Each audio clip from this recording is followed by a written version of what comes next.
Hey everybody, what's going on? Rob Cesternino back for Summer of a Survivor once again. Tonight, the New Era Think Tank. We've got hundreds of ideas from our listeners. We will talk about the best and most interesting ideas that should be sent through to Survivor. And back with us, a woman who last night was part of a Survivor 50 draft podcast here for the patrons on RHAP. It's our chief international Survivor correspondent. It's Shannon Guss. Shannon, how are you? Hi, Rob. I'm doing well. I'm feeling really good about my draft team, especially the person that I got. Did I take you last or second last? I can't even remember. When I got you, spoilers, that made me really excited. So I'm really happy to have you on my team. And yeah, feeling good, feeling happy to do the think tank. Okay. Well, very happy to get into it here with you. And when I was asked by Sam Moore, who should we get to be on the think tank? Is there a survivor? I said, get James Jones. And here he is. Welcome, Rob. Welcome. Wish casting. I'm excited to be here. I'm glad I was top of mind, and I'm ready to shoot down some of these ideas, agree with some of these ideas, and have a good time tonight. You might love some of these ideas, James. I'm pretty sure half of them are like get rid of knowledge is power. So any of those that come through, I'll be very ecstatic about. Okay. All right. Well, we are thrilled to have you here. You're welcome to throw out your own new era think tank ideas too, James. Oh, I have some. Okay. Great. Okay. And of course, we're live here in the chat. You're welcome to send in your ideas as well, and we could take them later on in the show. Mike Bloom can't be with us here tonight. I understand Mike Bloom is moving. So Mike Bloom getting boxes in trucks, and so he will be... He's been moving for weeks. That's where he's been moving. Okay. Well, he is a mover and a shaker, and so he will be back with us. Big moves from Mike Bloom, and he'll be back with us soon. I'll actually be talking to Mike coming up this Friday when Mike Bloom, of course, every day he's been doing the Survivor Wish List podcast, and so while moving. Which is incredible. Yes, while moving. Yeah. And the show takes a day off for the 4th of July, but on Friday, it comes back with the, wait for it, Survivor Wish List halftime show. And so I will join Mike Bloom live at 10 a.m. on Friday morning, July 5th, to talk about what people have been sent through to the wish list and whether or not we need to make any changes. So join us live on Friday morning for that at 10 a.m. First time we are live for that one. Okay. James, how are you doing? I'm doing great. Like, I'm getting ready to barbecue a little bit tomorrow. I took some ribs out, so I'm excited. Whoa. Yeah, I mean, I grill a lot. I mean, you're a big griller. I'm a big griller. I like food. I feel like that was the one thing that like people were worried about with me going on the show. Yeah. Was the fact that I eat so much, and they're like, how are you going to go without eating? How are you doing the ribs, James? So I do a dry rub, and I like to smoke them and then kind of put them back over the fire. Okay. All right. Shannon, this is a real pro. If you ate meat. Or had a 4th of July. Yes. This is beyond me, but I did a good start to what we're going to be talking a lot about today, which is fire. So fire. Okay. Yeah, fire represents your barbecue on 4th of July. Last time out, it's your life Shannon, in the game. Yes, you got together with Chappelle and Puya for a Survivor one-liner bracket. Yeah, no, it went well. No one was inappropriate, and it was all very above board and professional. So while you were away, also moving, I'm just making everything super suspicious. But no, you were away. I didn't get any complaints. Really? No. You got a complaint? Did you get a complaint? From who? From Sam? No. From the audience? From the audience. Really? Mm-hmm. That you were away? When I was away, yeah. Oh, I thought you meant that you got complaints about me. No, not about you. Oh, that's where my mind goes. Yeah, no, we had a fun time last week. We missed you though. Yes, Missed you and okay. Mike. Yeah. All right. Well, happy to be back here for Summer of Survivor. Been a busy week. Monday night, we had Big Brother Family Feud. Last night, a draft. And tonight, Summer of Survivor. So lots of great stuff out there for you to listen to. But tonight, we go through your list of Survivor think tank ideas. There's a great history of the Survivor think tank on RHAP. Stephen Fishback and I, once upon a time, I want to say it might have been 2012. And I think also Brandon Donlin may have called in. A 10-year-old Brandon Donlin may have called in. Yes. And so original Survivor Think Tank 1 might have been a good 12 years ago at this point.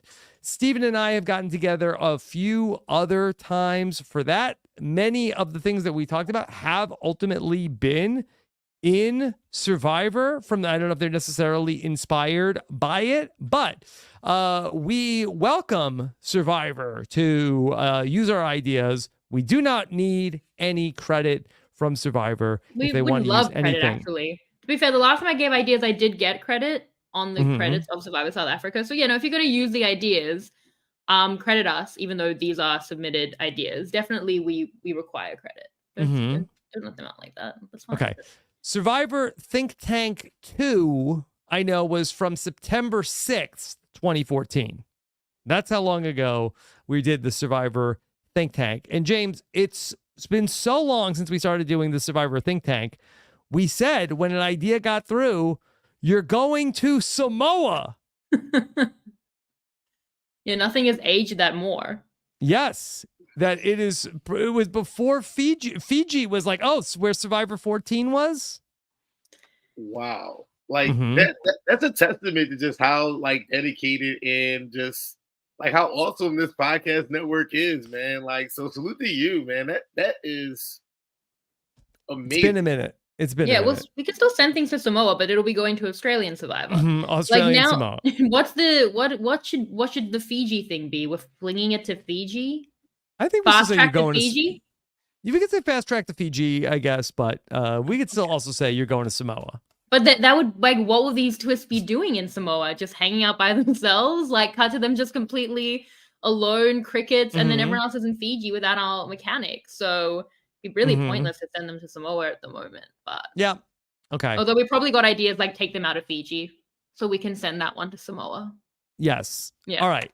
Okay. Matt Benjamin says the idea is still have to go to Samoa, though, right? It's a time-honored tradition. I guess let's see if we can find an idea we like first.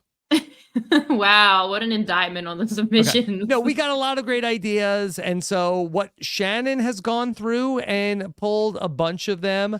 I have gone through and pulled a bunch. James has a couple ideas of his own. And so what does it take? Unanimous? Is this like American Idol rules? Do we need a unanimous decision to go to Hollywood? I don't think so, right? Majority rules. Right? I mean, is it just 2 out of 3? Was it just 2 out of 3? Where's Brandon Donlin for this? Who's going through to Hollywood? If you take just 2 out of 3 people? Surely it was a majority. Do you think it was unanimous on American Idol? 2 out of 3. Okay. Yeah.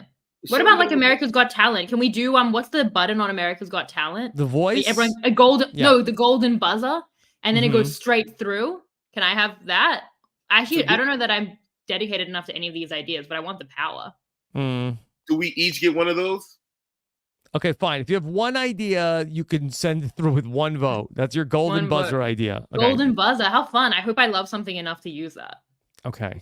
All right. Let's get into it. Shannon, you want to kick things off? Should I kick things off with the thing I really love the most? Or should I warm up to that? I don't know. You shouldn't tell us and then have us guess whether you love it or if this was your number one. Yeah. If this was American Idol, you start with the best. They don't bring out William Hung first. They bring out the person. This person could win. Who's William Hung? What? What? He was the first American Idol that was really bad, but really bad in an endearing way. So he became very famous. Oh, okay. I mean, I know Kelly Clarkson, but like I'm not American. You guys don't know Guy Sebastian, right? No. Yeah, well, that was our first Australian You know Idol winner. She So Bangs? yes, was that him? Oh, okay. But he didn't write She Bangs, but I remember that. I No, remember that a was Ricky Martin. Yes. cultural moment. All right, here it is. Here's this idea. Okay, this is a challenge from a Survivor Maryland season. Oh, this was from Andy Muenz.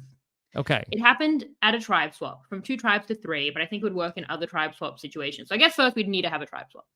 Okay. It is an interesting challenge for those not into the big physical challenges, Tick. After the new tribes were drawn, the host said immunity is now up for grabs, but it is individual immunity. He hangs the necklace on a pole at a height that anyone can easily reach. Everyone is allowed to mingle and get to know each other regardless of tribe. Anyone who wants immunity can just take the necklace wherever they want and becomes immune, but their tribe is the only one that goes to tribal council. If no one takes it in 30 minutes, then all these tribes go separately and no one is immune. So it's a chance to get to know people who you haven't worked with yet, strategize with anyone while also waiting your position in the game. Okay. Can you just give me the setup for this one more time? Yeah. So as I understand it, there's a tribe swap. Let's say 2 tribes to 2, right? Let's just be simple about it. Again, we're going to need 2 tribes. And we're going to need tribe swaps. I think that's what's hard about some of these suggestions. It's like we need more space in the game for them than the new era provides. But assuming that there's a tribe swap, and let's pretend there's 2 to 2 tribes, what you would do, it would swap, and there'd be like a little social gathering. Everyone can mingle. Maybe there's a bit of food. Everyone's chatting, and there's an immunity necklace. Anyone at any point can take the necklace, but it will trigger that your tribe is the one going to tribal council. Okay. But you're immune. James is shaking his head already. This he is doesn't my like golden buzzer idea. Then after 30 minutes, if it's not taken, both tribes go to tribal council anyway, and no one is immune. Okay. That's the setup. So what's great about this is that we have a honest to goodness new era player here who can tell us how the players are thinking. James, what are you seeing here? I like the idea in essence, but if you're just being purely technical, that idol would be up there for 1 second. No one would communicate. Someone's grabbing that. No one is not grabbing that idol, and they're going to send their people to tribal council because there's no incentive for the person on the bottom not to get it in the tribe. And then there's no incentive for the person on the top of the tribe not to get it either, to make sure they can send the person on the bottom home. Well, the incentive I would say is that it's a tribe swap, so no one's really on the bottom. Like that's your first impression in a new dynamic. So the decisions I really tend to go for are like what gives the players agency and like decision making. So this is the decision making against like sure immunity, but like an immense amount of social capital loss in a new group. Like you're basically assuring that you're the next boot if you do that. So let me just ask. There were 3 tribes. We've dropped our buffs. We've picked up new buffs, and now there's like a little bit of a like mixer where then there is the immunity necklace is just hanging up, and somebody can get it. But if you pick up the immunity necklace, then your new tribe will go to tribal council. Yeah, and if no one does, we're all going to go anyway. So there is like this like time clock, but you triggering that and sending your tribe to tribal council, there's decision making here that's interesting. There's stuff to weigh up. So I think I like it in only this context. You have to add a food component to it because people aren't going to get mad that someone gets immunity. But if you're allowed to eat for 30 minutes and then the person who gets the immunity necklace stops the eating, now that can be something that causes some tension because that's like, your immunity, it's whatever. Food at a certain point in the game, I think that would maybe draw more ire or have more people thinking, like, let me not grab this thing immediately. Yeah. Because if someone's at the bottom, you just grab immunity. Who cares about standing in the game? Stuff changes. But if it's food, now you're really maybe on the bottom by taking. If you're taking it after five minutes, maybe, but now you have that caginess. So that's just my thought. But I like the mechanic of it. I just think that's I think that's a good addition because you're right in that, especially with these new era casts. This is the issue that they had with like modern casts and like the auction, that everyone would just go for the thing and not necessarily weigh up possibly like the social ramifications. So you're right. If there's like a food component, it does stop someone from taking it 5 seconds in, or they take it 5 seconds in, cancel the feast, and let's see the fallout of that. Like, I think it would lead to interesting dynamics. And it's different, but it reminds me of what they just did in Australian Survivor, which was you could choose to either go back and look for an idol. There'd be a clue and you'd all be looking together. So you'd have eyes on who found it, and or you could find it, or you could be at this, like, you know, shortly before the merge mixer where you got to eat and chat to people that you might not have ever like met before. And that again gave like similar kind of food, socializing, social capital versus trinket, protection, knowledge, power, kind of, not sorry for saying knowledge is power, but like not on purpose. Yeah, it gave like, so I like that kind of dynamic that's around the choices between how much social capital you're willing to give up to be protected, and like how publicly you'll do it, and like what kind of game you're looking to play and what position you're in. Okay. Couple of questions that I have about this. James, how do you feel like production is going to view this as a thing that is in lieu of a immunity challenge in the episode?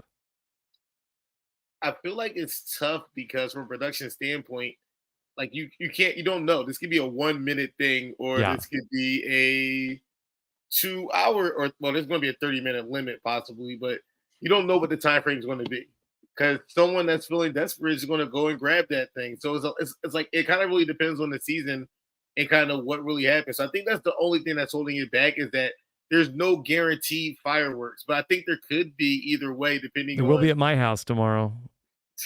Not here. Mm-hmm.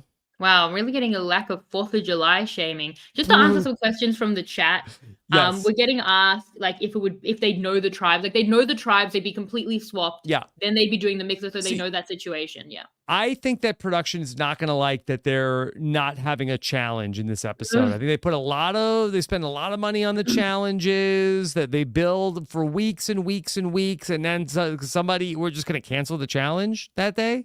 Here's my twist on it. And I can understand why in an ORG, LRG, this works great, okay?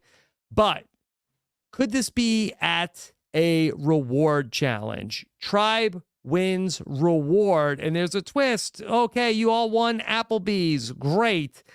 But I like what you said about Applebee's. There's a immunity necklace that's right there. If anybody takes the immunity, whoever takes the immunity necklace, Applebee's is over. Oh, I love it. I love that. It's a reward. It's at a reward. It doesn't cancel the immunity challenge. Because that stuff gets like, that's the stuff that shows real division. It's not like Survivor. Like, voting is voting. It's like the littlest stuff, like the way you cut up a potato on the beach. That can cause a big rift, like it did on my season. Like, so I think that part is great. Where we have this great reward, and you're dealing with highs and lows. So you have this great reward. You're excited, but now this person on the bottom is like, I don't care about this reward. I'm about to go get this immunity idol. And I like that. It's like, okay, let's just all eat. We have the food right here. We have all this pizza. Come on, everybody, let's just eat. And somebody's like, I'm gonna take the necklace. Yeah, the stakes on that are pretty low, but I get you're lowering the stakes because this is quite extreme. Obviously, it takes away an immunity challenge. I do think like it's not that hard a line to walk to just be like, we'll give them 5 minutes to eat and then I can go get the necklace. Like, it's not like unless there's some sort of shot clock. I think it's getting convoluted now. But if you wanted to lower the stakes, I guess it could be that. But we're getting like suggestions in the chat. If it's the other one around immunity, then you could try and get, like Matt Benjamin said in the chat, that you could try and get a friend on the other tribe now that you've swapped to take it and trigger their own tribal council and you're immune. So there's already ways that you could kind of innovate if it's that more like extreme immunity version. But if you want it to be a reward, something similar that we've seen, because all my suggestions now are just going to be global, but something that I loved that Delton Ross has always suggested and that they did so well on Australian Survivor a few years ago was an idol in the middle of the challenge. So a public community idol in the middle of the challenge, which offered kind of what you're saying, like similar. So this is like reward versus immunity. That was how much will you help your tribe in a challenge versus like running to get the thing. And I think it could have been harder find. Like that was like, it's right there. And then you're spending the time, and I'm going to other ideas, but you're spending the time looking for the idol rather than helping in the challenge. So these are all kind of like around similar things of collaboration versus like self-preservation, selfishness in the game. Yeah. Okay. Which way do we want to go with these kind of ideas. All right, so let's let Survivor decide. They've got two options here to do it. Do it for immunity. Do it to end a reward. What do we want to call this one? We need to come up with names for them. I guess if we're getting credited, we should. Yeah, I think it's sort of like grab the necklace twist. Grab or gab. Grab or gab. Okay, great. Grab or gab. Okay. Wait, James. But while we're here, okay, we'll do this one first, but then we should go back to all the other things we've discussed because they were all different. But yes, grab or gab. Grab or gab. Okay, James, are you sending this through? Fast track to Fiji. Sorry, it's not getting my fast track. Oh, okay. Shannon.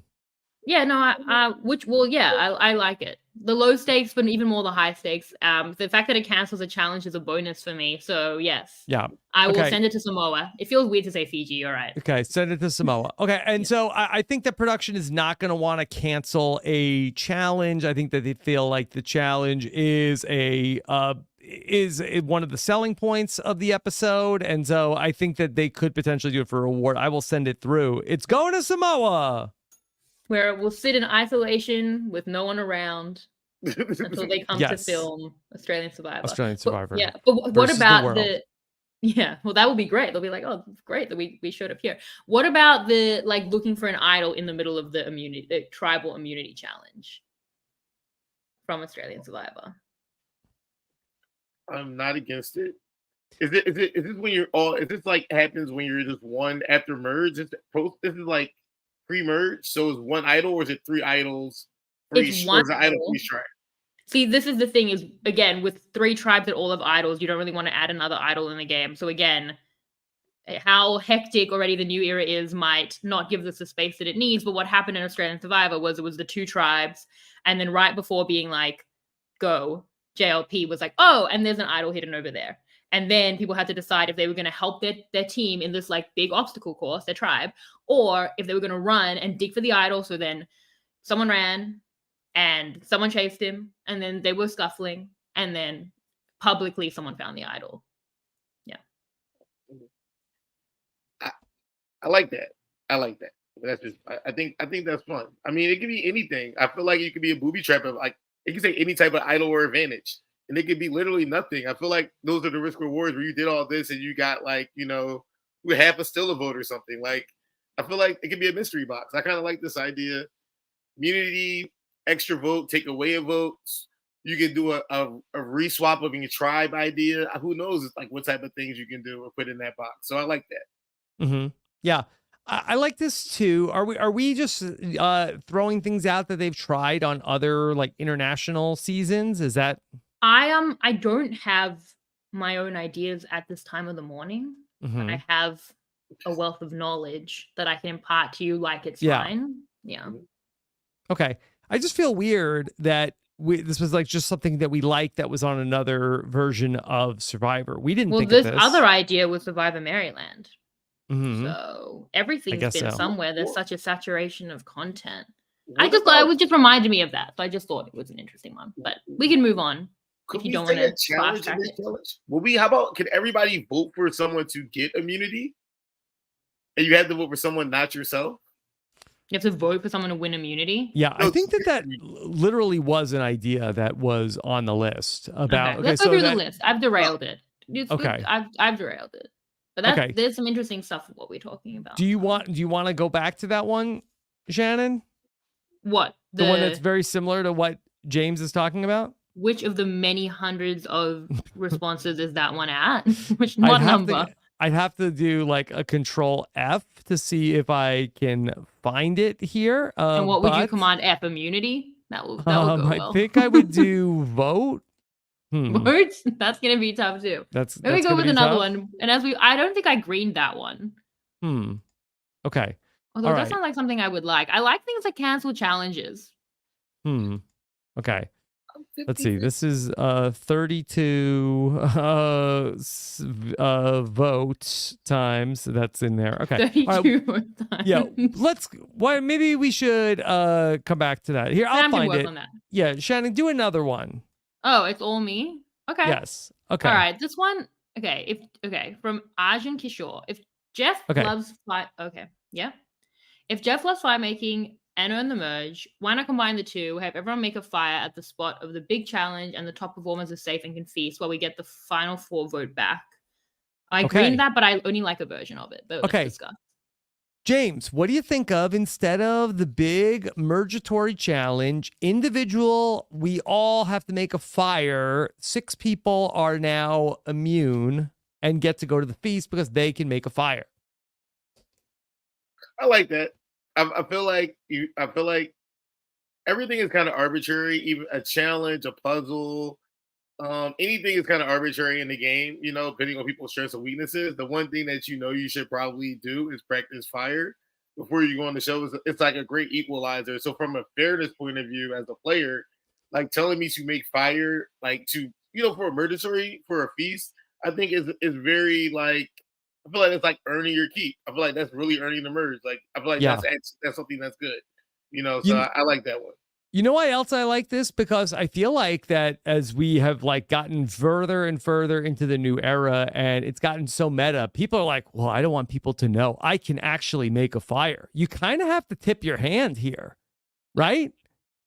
Yeah, but this is saying that instead of Final Four fire making, you would do this. Oh, well, I don't think. But that is, I don't think they're getting rid of it. But I kind of like that. There's sort of like symmetry of like, hey, this merge is going to end in a fire making challenge. It's going to start in a fire making challenge. I kind of like it because then you may make the decision to sandbag in the beginning. Like maybe you sandbag and you forget about the food and maybe people that win the food. I mean, you showed you made a fire, you got food. There's going to be some resentment on the other side, so I think it could be interesting. Yeah. Okay. I have 2 things.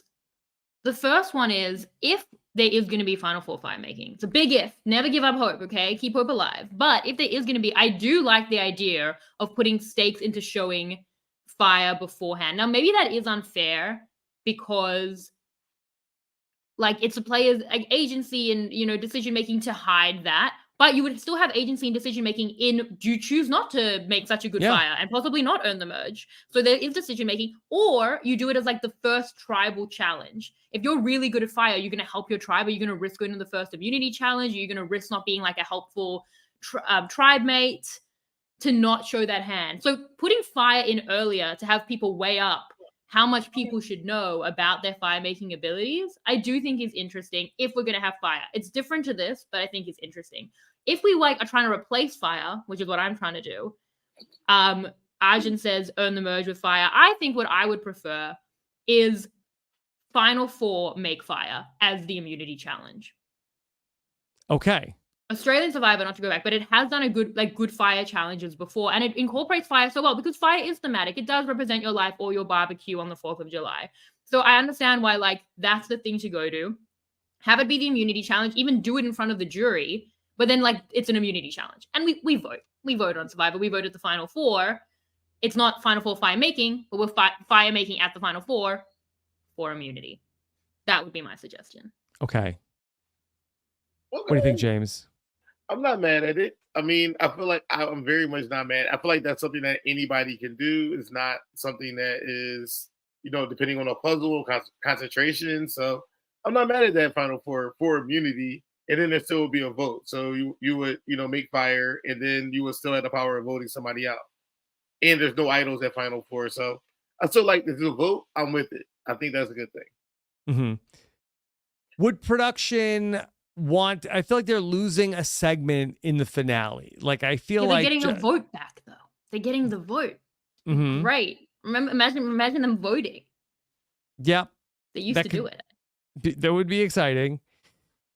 It would be. I'm just trying to think of from the perspective of, is production going to like this? And I feel like maybe production aren't the arbiter of what production, maybe they need their hand held a little bit to things like stop making fire the Final Four, but you can still have a little fire as a little treat as the immunity challenge. I feel like there's a way to kind of incorporate things in the game, like almost like a fire token-esque thing, where if you're building to this thing, you can maybe turn your your advantages in the fire making at this Final Four immunity. So if you found a couple fire tokens, you can upgrade to having maybe a lighter stick or more kindling or different things like that you have to do throughout the game, where from just changing the game and doing things that are innovative, that could be something that helps you out. Like there may be a little challenge before the fire to get to the fire making, so it's kind of like immunity where it's not something that's hardcore, but it's maybe a swim or like a quarter mile run down the sand. So it's not something that's like super taxing, but also some immunity kind of aspect to it. Where going through a maze. I mean, I did in terms of the fire making. Yeah, like at the final four, fire making. So it's kind of like putting a puzzle at the end. So the fire making is the puzzle. So you have something there that's like remotely kind of physical, XYZ. And then people are going to get frustrated doing the fire. It's going to be just like a puzzle. Someone may get there and light it up, or someone may finish going through the little baby obstacle course or balance beam, and they're early and they can't figure it out. That's what on Australian Survivor 2018 they did. So that was a challenge that they kind of did, where it was like you had to make a fire, but the fire was also kind of like, from memory, like on kind of a seesaw thing, and you had to balance a drum. So they were like running back to the ocean to get water to balance it. So it had that like physical component and a fire making component, which I think that was a really good fire making challenge. They've done something like that a couple of times on Australian Survivor. That means you couldn't do it at Tribal Council. I think by saying you can do a Final Four fire making at Tribal Council, then the jury can see it. If they love fire so much, like it can still have that epicness where it feels kind of like a bit of an elevated challenge because the jury is there, but not have it decide the vote. Okay, let me bring in, since we're talking about this, Corey B is in the chat and asking for us to bring up his idea, which I actually did have pulled already. And so Corey B has a different idea, which is in this part of the game that we're talking about. Corey B says, in a nutshell, this idea is the final four safety vote. A lot of people say get rid of the fire making, not really productive. We all know that's not happening. Let's update the game flow to make it a little better. At Final Four, there's an immunity challenge and then fire making. Of course, people don't like that. It's 2 immunity challenges and no vote. I mean, we can't have both a strategic vote and a dramatic fire making challenge where the loser goes home, right? No, wrong. In this new world, Final Four now starts with a vote. Instead of voting somebody out, you vote for who is safe. The person then chooses who they bring along with them to the final tribal, and the remaining 2 people will make the fire. The fire making effectively becomes the Final Four immunity challenge, but it takes place after 2 people have been voted safe. Simple premise with an added wrinkle.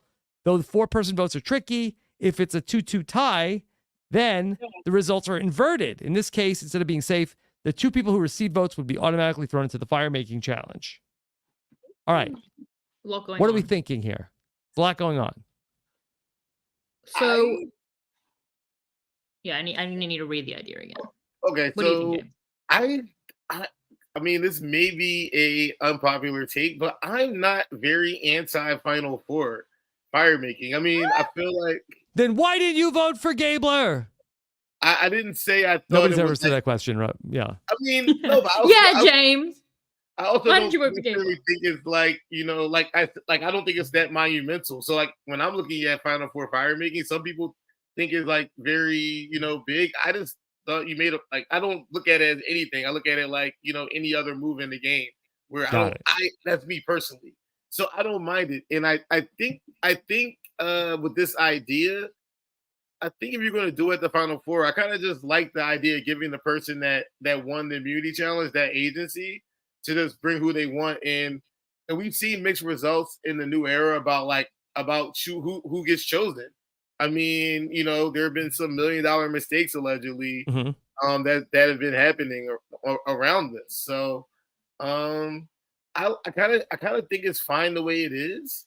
I think the actual premise of what the person was trying to get through is solid. Like I'm not anti it. It's more just kind of, I think things that allow more agency earlier in the game are more impactful.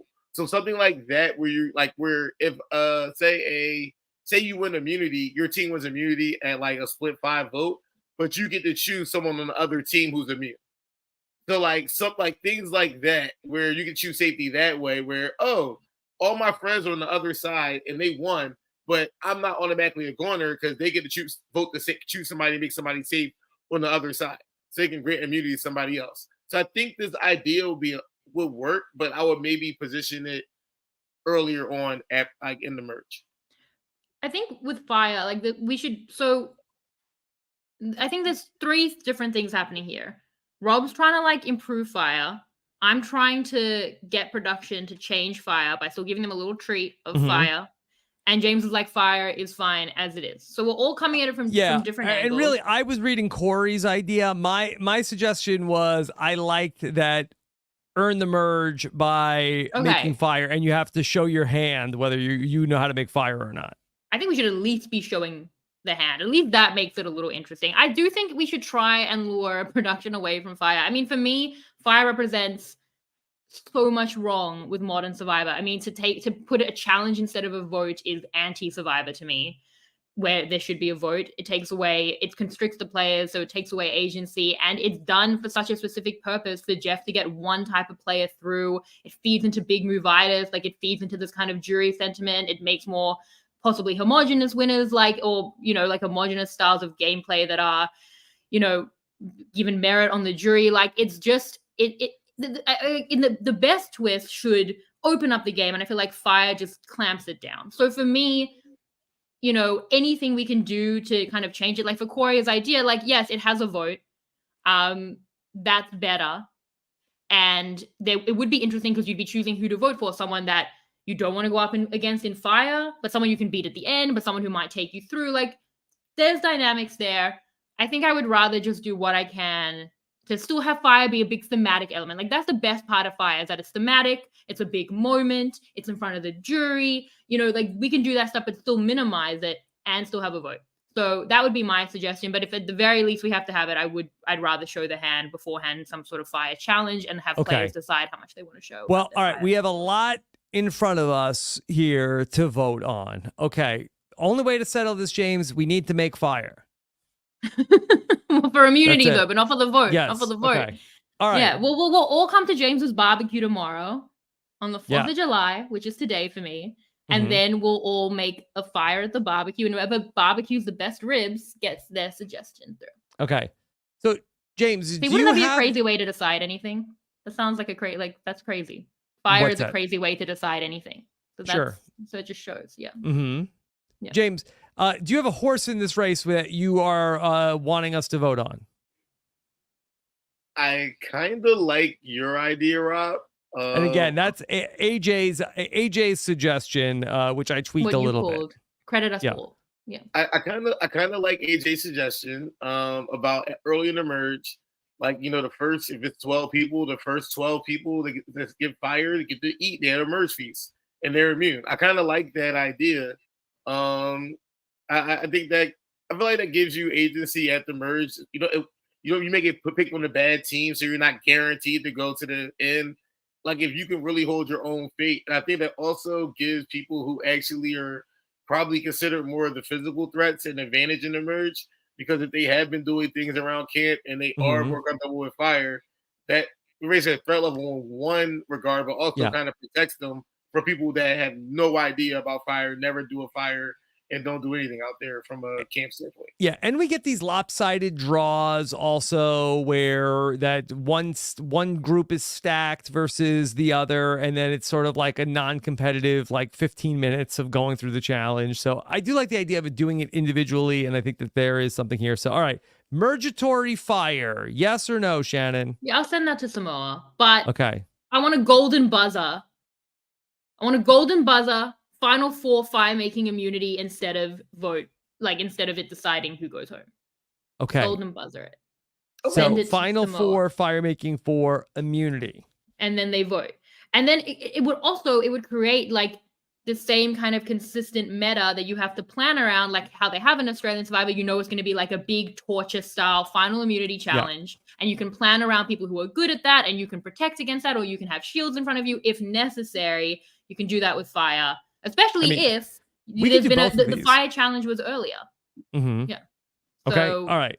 As well. So you have a fire challenge early, like maybe in the tribal phase, maybe the first challenge, and then it's the final immunity challenge as well. And you plan around it. And that's my golden buzzer. Okay. James, mergatory fire, yes? Yes. Okay, final four for immunity fire. It can go either way. Okay. I'll say yes to that. We'll put it Thank through. you. Okay. Okay, well then I didn't need a golden buzzer. Can I bring my golden buzzer back? It had a majority. Kind of got you to use your golden buzzer already. You used it unprompted. No, what? No, I thought that. Okay, no. Rob and I suggest I chat- get my golden buzzer chat- back. Bring it back. I mean, the chat can rewind it. The chat's gonna reward me. I'm the one who brings people on from the chat. Also, We have to take a call from the chat tonight. Yes. Someone was already really nice to me. I'm probably gonna. Mallory said, "Shannon, that was an excellent summation of all that's wrong with Final Fire making. Do you want to come on, Mallory? Tell Sam. Do you have cats?" Also, Josh Romeo in the chat says, "I don't know. I personally like fire because it allows a very specific type of player to have a chance to win. Like if there was no fire, Tony does not win season 40 after playing one of the greatest games. Tony was going up against Edge of Extinction. Like fire was the least of the issues in that scenario. So you can't compare it to that. Good players will find a way. Tony literally did in Kagayan. That's the survivor we want to watch. Yeah. All right. James, do you have a suggestion of your own that you want to share? Man, let me think.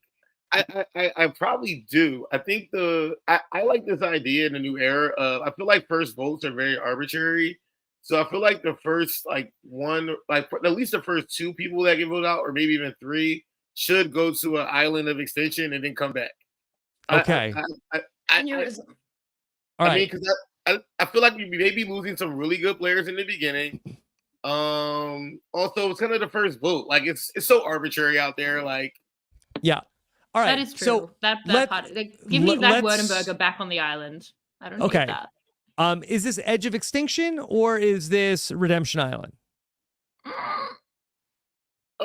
I say Redemption. I don't need you like coming back after you've sat out the game for half the game and come back in. And, but so I'm just saying for these players in terms of like there's a mechanism on Redemption Island. So basically there's a duel of basically a bracket, Shannon, to all right. So don't say bracket to get me to like Redemption Island. Don't do that. It's not Jelinski Bracket Island. takes on Jess. Although Bracket Island sounds fun. No, here we go. I got it, right?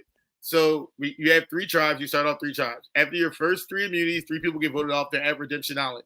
Nobody knows this, right? So then we're down to, I believe that would be, I think 15. So now when that person comes back, then that's when you have your tribe swap to 8 and 8. I like what you said about tribe swap. So that will be my new addition. So whoever was those first 3 boots, they don't know this is happening, but they're going to get a chance to come back. And they come back. I love this. It's going to be a tribe swap. We're getting 2 tribes also? Golden buzzer veto. I mean, I feel like this would get just voted through. I feel like this is easy game mechanic to put in. Yeah.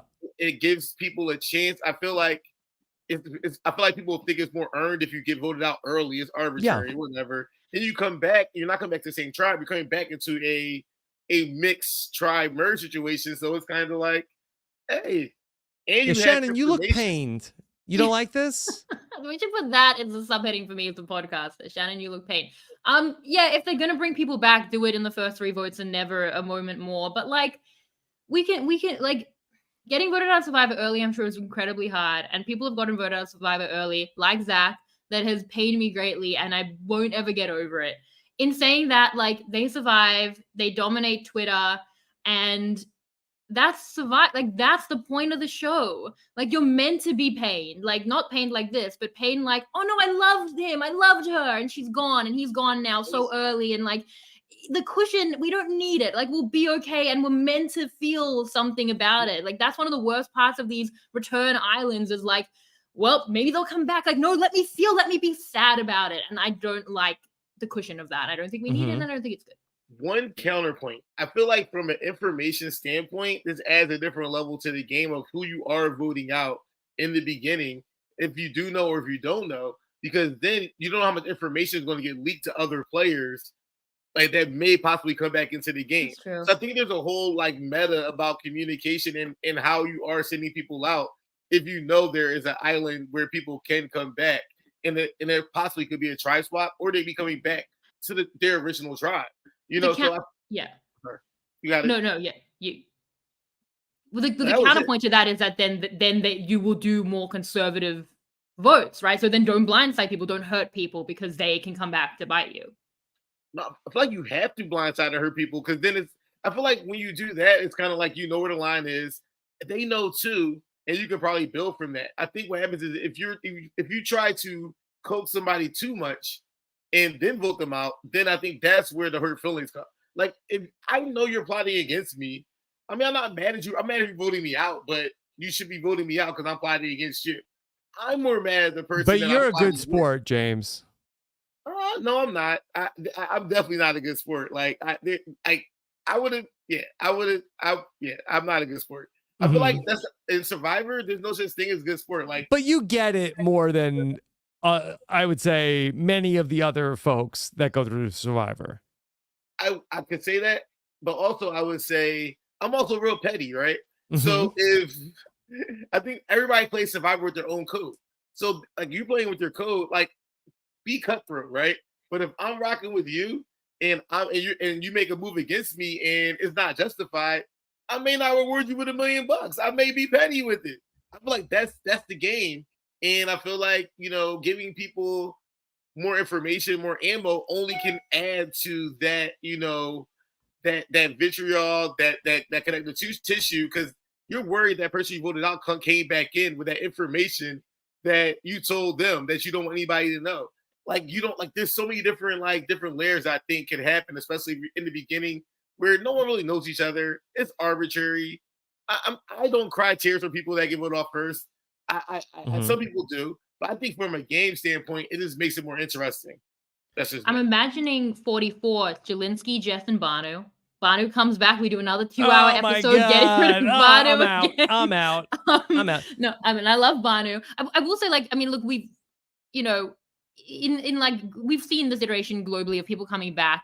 Like, when they've done it much later in the game, they had, like, the urns in Australian Survivor. They had Purgatory. Like, it did make people, this was much later, but it made people very conservative. Like, they were, like, the most conservative rounds of something like Brain versus Brawn, and the continuation of conservatism in Blood versus Water was, like, one of these or multiple of these many people will either not get voted out or come back. And I think it just makes people handle it with kid gloves. Like, the thing you want to do is, oh, it wasn't personal, it was this, and try and just really, like, take the heat off, like, some early votes. So I mean, I don't need it for me. But is that a no from you, Shannon? Is that a no? What's a who am I? Who's the Randy? It's a no from me, dog. That's me in the. Oh wow, okay. Or am I Paul Abdul and Simon what? Cowell? I think I'm Simon Cowell. Is the selling thing for me when James says we're coming back to 2 tribes of 8? I'm getting 2 tribes with 8 people. Oh yeah, I'll take that. I'll take that part of it. Yes, every day of the week. That's the golden part about it from a production standpoint, is how do you get to that 2 tribe format from the 3? This is the best way to do it. And you can still lock that in for a little bit, and you get that switching that you need to kind of get some of that stability to break up that they're trying to in the beginning. So it's a mechanism to get there in a very good way. Or doesn't have to be every what if season. you just swap at 16, right? Into 2 tribes from 18 to 16. Why don't you just start on 2 tribes? I like 3 tribes. 3 tribes are scary. Like, 3 tribes scared me to death. Like, it scared me to death. Like, I from a player scares me too. Yeah, it scared me. Like, I saw 20 people when I got there. Like, yes, 2 tribes of 10. We're out here. This is 3 tribes scared me. Like, I was so sick of that. So I think. So you had the 2 alternates, right? With Kelly Nalbandian, yes. Right? And then the other. Who's the other alternate? Gio was our alternate. Oh, okay. So somebody left. Yeah. Okay. Interesting. Oh, right. Wow. It's been a good run for the alternates in the new era. Right? Like, Austin was as well. Like, people are getting to play. Yeah, they are. So, yeah. Okay. Never give up hope, alternates. We need a vote on this one. Okay. Shannon was out. James was in. I'll put it through. Rob, where's the line? You put everything through so far. It's how you frame the argument. It's the argument framing. Is it? I think Rob is Paul Abdul. You're the nice guy. I'm nice. Yeah, and I'm Simon Cowell. All the ideas are my babies. So, James, are you Randy? Oh, I feel like I'm definitely not Randy, dog. Like, who else is there? Simon. I guess I have to be Randy then. I feel like I'm happy to not be I Simon. think that tracks. Shannon, very mean, has an accent. James is, lost, slimmed down like Randy. And Robert's Paul Abdul. Guest starred on an episode of That's So Raven. High on pills. Yeah. Oh, man. That's fire. Paula Abdul. No one asked you to take it there. All right. Okay. Let's then take this one. So what are we calling that? Okay. Redemption Island for first Bracket Island. Yeah, Bracket Island. It's kind of just Do-over Island. Yeah, it's just game mechanics to kind of get the game where you want it to go. Like, you get people to know people, you know them a little bit, then the game really starts. This might be a hot take. I don't mind a little Redemption Island in terms, not the season, but a little bit like you're gonna bring people back no later than the merge. I'm fine with that. Ended at the merge. Votes. That's it. Yeah. 3 votes. The Simon Cowell and me is building. Okay. All right. I got one from David Nelson. David says all immunity idols should be alternately playable as idol nullifiers. Makes every tribal council somewhat of a shell game. If you find one, should you use it offensively or defensively? Brings balance to the idol economy. What do you think?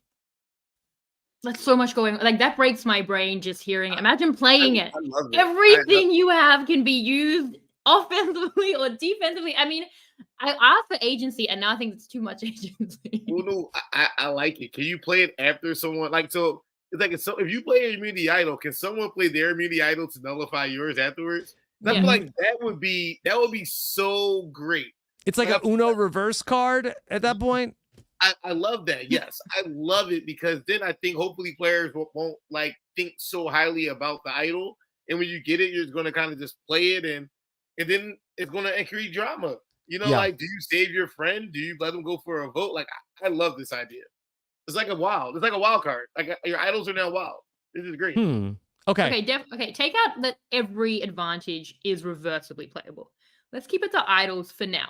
That's it. So our brains don't explode. So what we're looking at is a nullifier. You would think, and everyone's like, this information is available to everyone. That's the first thing. A nullifier you would think is less powerful than an idol. So you're giving up your future protection to nullify so that someone else goes out. There is decision making in that. It's very convoluted, hard, I think, for a broad audience to follow, but it is interesting and I am intrigued. Let's discuss. Yeah. And so there's a couple parts that I think that are interesting. Now, the traditional idol nullifier that Godfather Carl played back in back on David versus Goliath had to be played when the votes were cast. We're talking about the immunity idol here being able to be used sort of as a shield. It's still happening before the votes are read, which I think is still is interesting.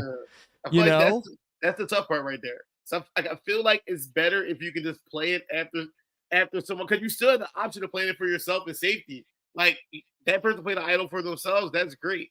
I'm protecting myself, But if they're the target, you can get a lot of credibility by taking them out.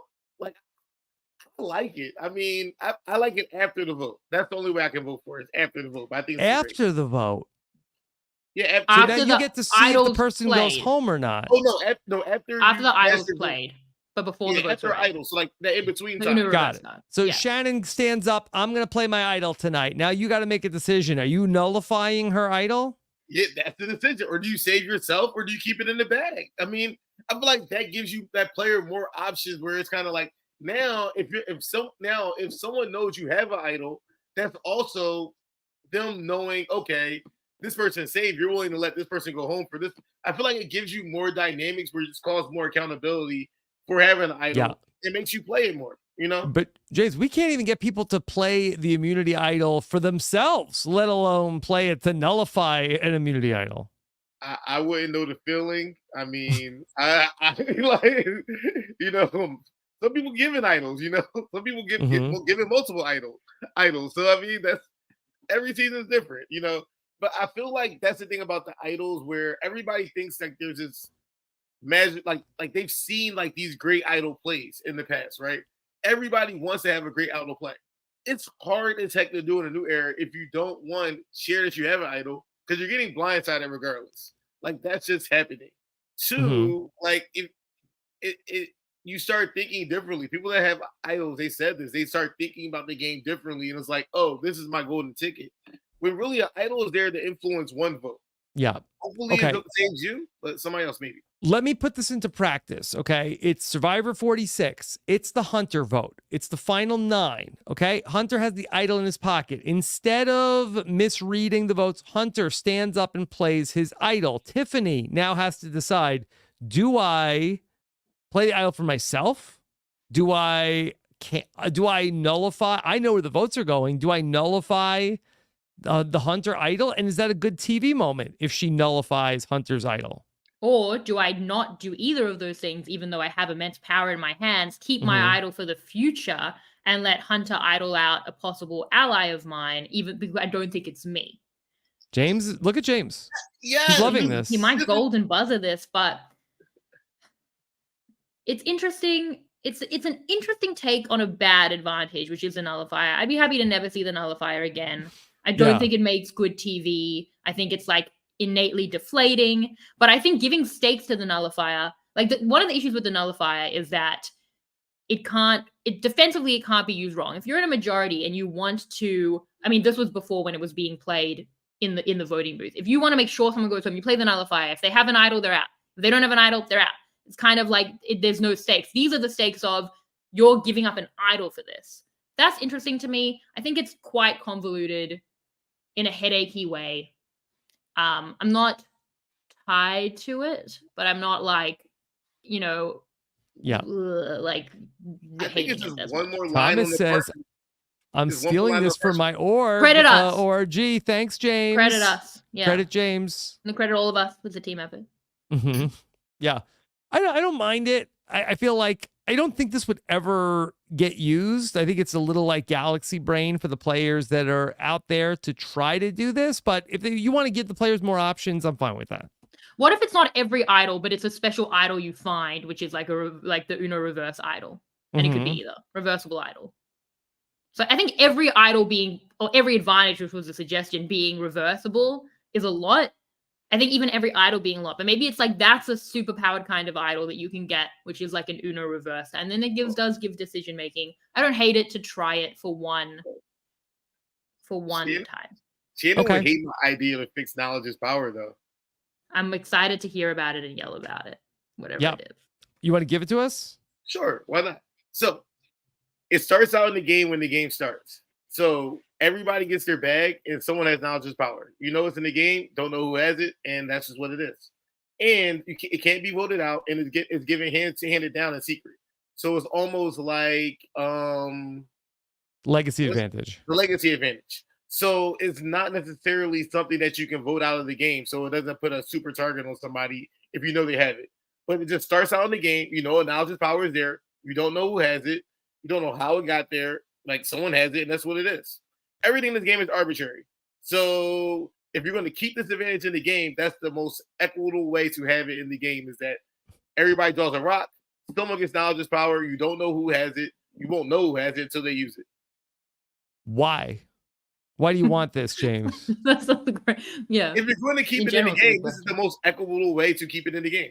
But don't you kind of like that the last person to have it in the game is you? The James Memorial Knowledge is It power. died with you? Yeah. It did die with me. Yeah. All right. Wait, so just to reset knowledge is power, because this is how convoluted the new era is. I need for my own brain and possibly for the audience. So you had knowledge is power, and you got to ask someone if they had an idol and advantage, and if yes, you got to take it. That's what it was, right? Yes. And that was so someone has it. I mean, I always thought the best thing about knowledge is power was just the fear of it. But like, I think it's a great like protection almost, but you have to but you can't be a scary player with it, right? And I feel like that was the biggest thing where, because I thought I was going to use it as if you have a alliance, right? And you're like, okay, we have all the stuff. Like we have all the stuff. No one else had to have all the stuff. We have the stuff and information. If something new comes into the game, then knowledge is power is something you can use to like maybe, oh, this person's in a minority. They may have an idol. It's almost like a nullifier. They may have an advantage. let me see, do you have an idol before we vote you out? That's kind of how I thought about using it. Not necessarily, I don't see how you could take someone's idol and not play it that tribal council. Because I feel like they would like want to think they're targeting and target you. Like that you can't come back from that. So you wanted to use it as like a nullifier. All right. Yes. James, let me counter pitch you on something. Okay. So when the hidden immunity idol came into the game, production realized it was too powerful when it could be played after the votes. And they made it weaker and made it into a staple of the game. What do you think about knowledge is power is exactly as it says it is? It's just knowledge, okay? I can ask you at Tribal Council, James, do you have an idol? And now, I don't get it, but you have to tell me. Stephen always hated that part of it, right? That you have to. So you have to. I have to tell. I'm all right. So I feel like I'm pro Fishback, where I'm very much. I feel like people should be able to lie, but if you're able to deduce enough that it's a truth packet, I feel like that does lower the threat of it, and I think it could be something that's useful if you do want to know if someone has an idol. And they're not going to kind of pass it to somebody else and they can't get stolen. Could you ask Jeff? Like, could you ask, have some mechanism of you pass a note to production and they write back? I like it because then it's kind of like it's low stakes where I can just say, oh shoot, okay, you can burn it or you can really use it to attack somebody. Like, oh, because like one of the things I was thinking about doing was like literally like if I had an opportunity, Jesse, knowing that Jesse may have Cody's idol, like if I burned it on Jesse or somebody I knew, I possibly could have got an idol, but I didn't get the opportunity just because he was at the tribal I was at. So like, it's like different ways you could possibly kind of do this with regards to credibility. Like if you know someone has an idol and you know they're lying about it, a good way to kind of burn their credibility is by saying, "Hey, do you have an idol?" But then once you do that, then are they forced to play it? No, they still have it now, but now they're sort of you have knowledge, which you do it at Tribal Council. Now everybody knows. So now I'm thinking maybe I remember I had extreme feelings about this and I'm trying to remember what they were. It's possible that I didn't like the threat because it encouraged people to be private about their idols, which again takes away possible player agency. Although it's funny when they do something that they're not, optimized to do. I can't remember how I felt about it, but I'm just thinking through these things. Something that's similar to that though, we got a suggestion from LaRue Buerta. He's the, executive producer of Survivor South Africa. So that's the kind of stuff we're getting in this Can I just think tank.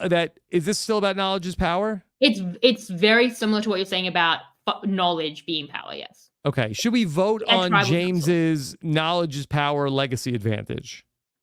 Okay. I mean, I kind of was like, wow, I kind of like the legacy advantage. Like, I like that. I'm like, what happened to that? I like that component of it. So I like it. I think that's better. But I'm not like dying to see knowledge is power again. I don't think. Yeah, no one is. But if you're gonna, it's like just like no one. But then why do you want it so we can't get rid of it ever? Yeah, why are we trying to fix things that are bad and they get rid of? You have to compromise with things that people like or what is going to happen in the show. So we know there's going to be a knowledge is power thrown in there. Then let's make it equitable. Like if we know there's going to be Final Four fire making, let's kind of figure out how to kind of maneuver it to kind of add to the value. No, but. I'm going to vote no on this one. Yeah, this is a bridge too far for me. Oh, wow. Even for Paula Abdul. They've gotten rid of knowledge is power, so we don't need to fix it. Like, they're dumb. Like, if they've gotten rid of fire making, I wouldn't be trying to... It's like Beetlejuice. We shouldn't even be talking about it. Don't talk about the hourglass either. No one mentioned But if someone ever uses it correctly, they would be a legend. That's like one of my biggest regrets. That is true. But to be fair, like, knowledge is power has had, like, already such a good legacy. Like, better than it should have. Like, we got lucky, I feel. No offense to you. Did. Not about you as much, although to be fair, like there have been some pretty good consistent patterns that have been good TV. So I feel like we got it. But this is very similar to what you're saying about immunity, finding out about an idol at Tribal Council from LaRue. Okay. Can I read it? Yeah. Yes, please. Viewer vote advantage. The person who has this advantage will play it before the tribe goes to the vote. They will identify the person whose vote they want to view. Jeff will then send that person up to vote first. Instead of placing their vote in the urn, they will leave their vote on the voting table. The person who played the advantage will vote next, view the vote, place it in the urn, and cast their own vote. So this is interesting because it's kind of like a controller vote to a degree. You're going to be able to see it. So you can change your vote based on it. Okay. Oh, okay. There you go, LaRue. Okay. All right. James, why do you like this so much? Because from a voting standpoint, like you're trying to make an informed decision. So depending on what side of the vote you think you may be on, like if you can choose who the person is, you get to see their vote. I feel like this is a great kind of micro advantage that isn't necessarily threatening. But if I know someone's on the opposite side of me, yeah, I'm gonna make you go first, and I'm gonna see what you're voting. I'm gonna see who you're voting for. I like this a lot too. I have a couple questions about it. One, do I want to be in the voting booth? Do I follow you into the voting booth? Like basically, if I say, okay, do I want to announce I want to view James's vote? Because maybe do you vote differently because you have the knowledge that I'm going to view your vote? Does that sort of like screw you up? Do I tell Jeff in private, like secretly, like which person I am going to view their vote? And you have to now decide, am I changing my vote? Rob might look at my vote tonight. Lone Ranger said, "Oh, viewer vote." I thought you said viewer vote, like the viewers vote, and I was confused. We can't do that. Yeah, I think so. So LaRue gave one interpretation of it. So this way, if you're like, okay, James is voting for me, I want to view his vote. James is like, oh, I was going to blindside them, but I'm not going to anymore. Like you would do it before a pivotal swing vote, obviously at a point where that vote is very important. So maybe you get to control James's vote. That's if you do it publicly. So that's interesting because you do have a lot of control there. Or is James just like, screw it? You know, if you want to play an idol or something, like I'm still going for that vote, which is interesting. Or it's a secret viewer vote. Now, again, the players know that this is an advantage that could be had. So there is that information. And then, so secretly I viewed his vote. Oh, okay, James wasn't with us. I guess I'm not either. Or I'm going to play an idol. So you get that information. I do worry, could it make people more conservative knowing there's something out there that is, you know, they don't want to big move killer. Yeah, exactly. The counterbalance of that is like, I feel like there's like as long as conservative gameplay is like the maximum like outcome, like you have to have extremes on both sides to kind of stop having that like take place.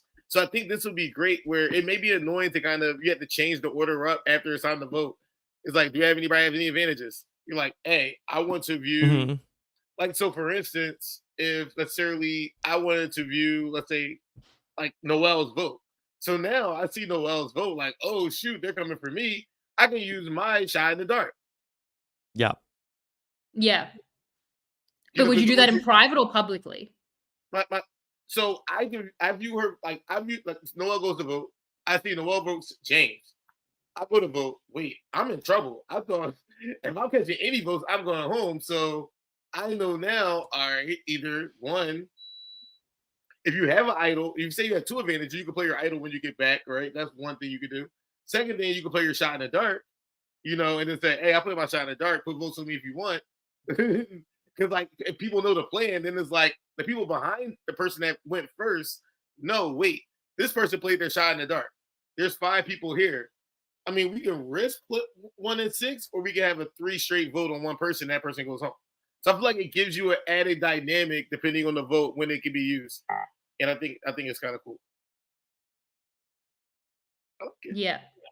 Yeah, it's convoluted. I think it's interesting. A lot of the stuff is convoluted.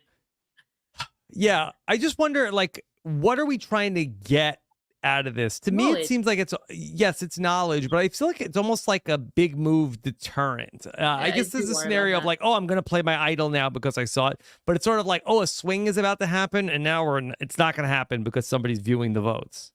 I do think that is a potential issue, and I do think when you're looking at like when Boston Rob is looking over your shoulder when you vote, it's like, like better do it. Yeah, and I do think if it falls into the hands of the majority, which is, I guess, the likely outcome, yes, they will just use it to like suffocate your vote and to have just more control over it. I don't think the majority will. I feel like if someone in the majority got it though, it will be used to take a shot at the majority. I don't think you use that to take a shot at the minority because like you have your people already. Like, I don't think you use I feel like from a mechanic standpoint. You don't use this. You use this shot to break up majorities, as opposed to helping Well, how do you use it to break up the majority, James? When you're when you are, and you know to play an idle, play your Like, mechanisms. Your it's trinkets. when you everybody's like in the new era. Nobody's sticking together then. So whatever advantage you have to kind of, to swing it to any excuse you have to kind of break up the big majority somewhere around 7 or 8 if you want to. That's kind of, I feel like that's kind of what you kind of want to do, and you can make people uncomfortable. I think that's the one thing where I get what you're saying, Rob, where people are scared to make moves, but I feel like part of that is players' gravity, like people's gravity out there. Like if you just let Boston Rob intimidate you, then you let Boston Rob intimidate you. That's on you. Like we're like if that's just the game, and I feel like people just gotta, fight past that, like, and make a move or try to. I don't know. I feel like that's just you can't. Yeah.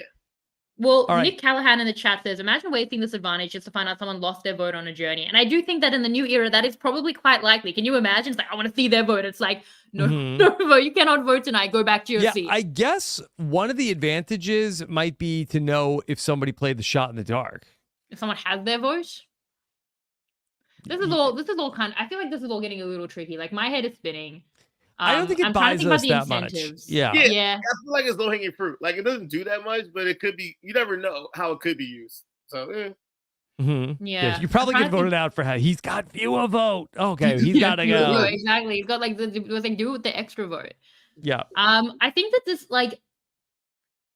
this is all feeling a bit much. Like I feel like we don't need to throw. Like this is the problem with the new era. We need there's no space, and I don't think there's space for like these.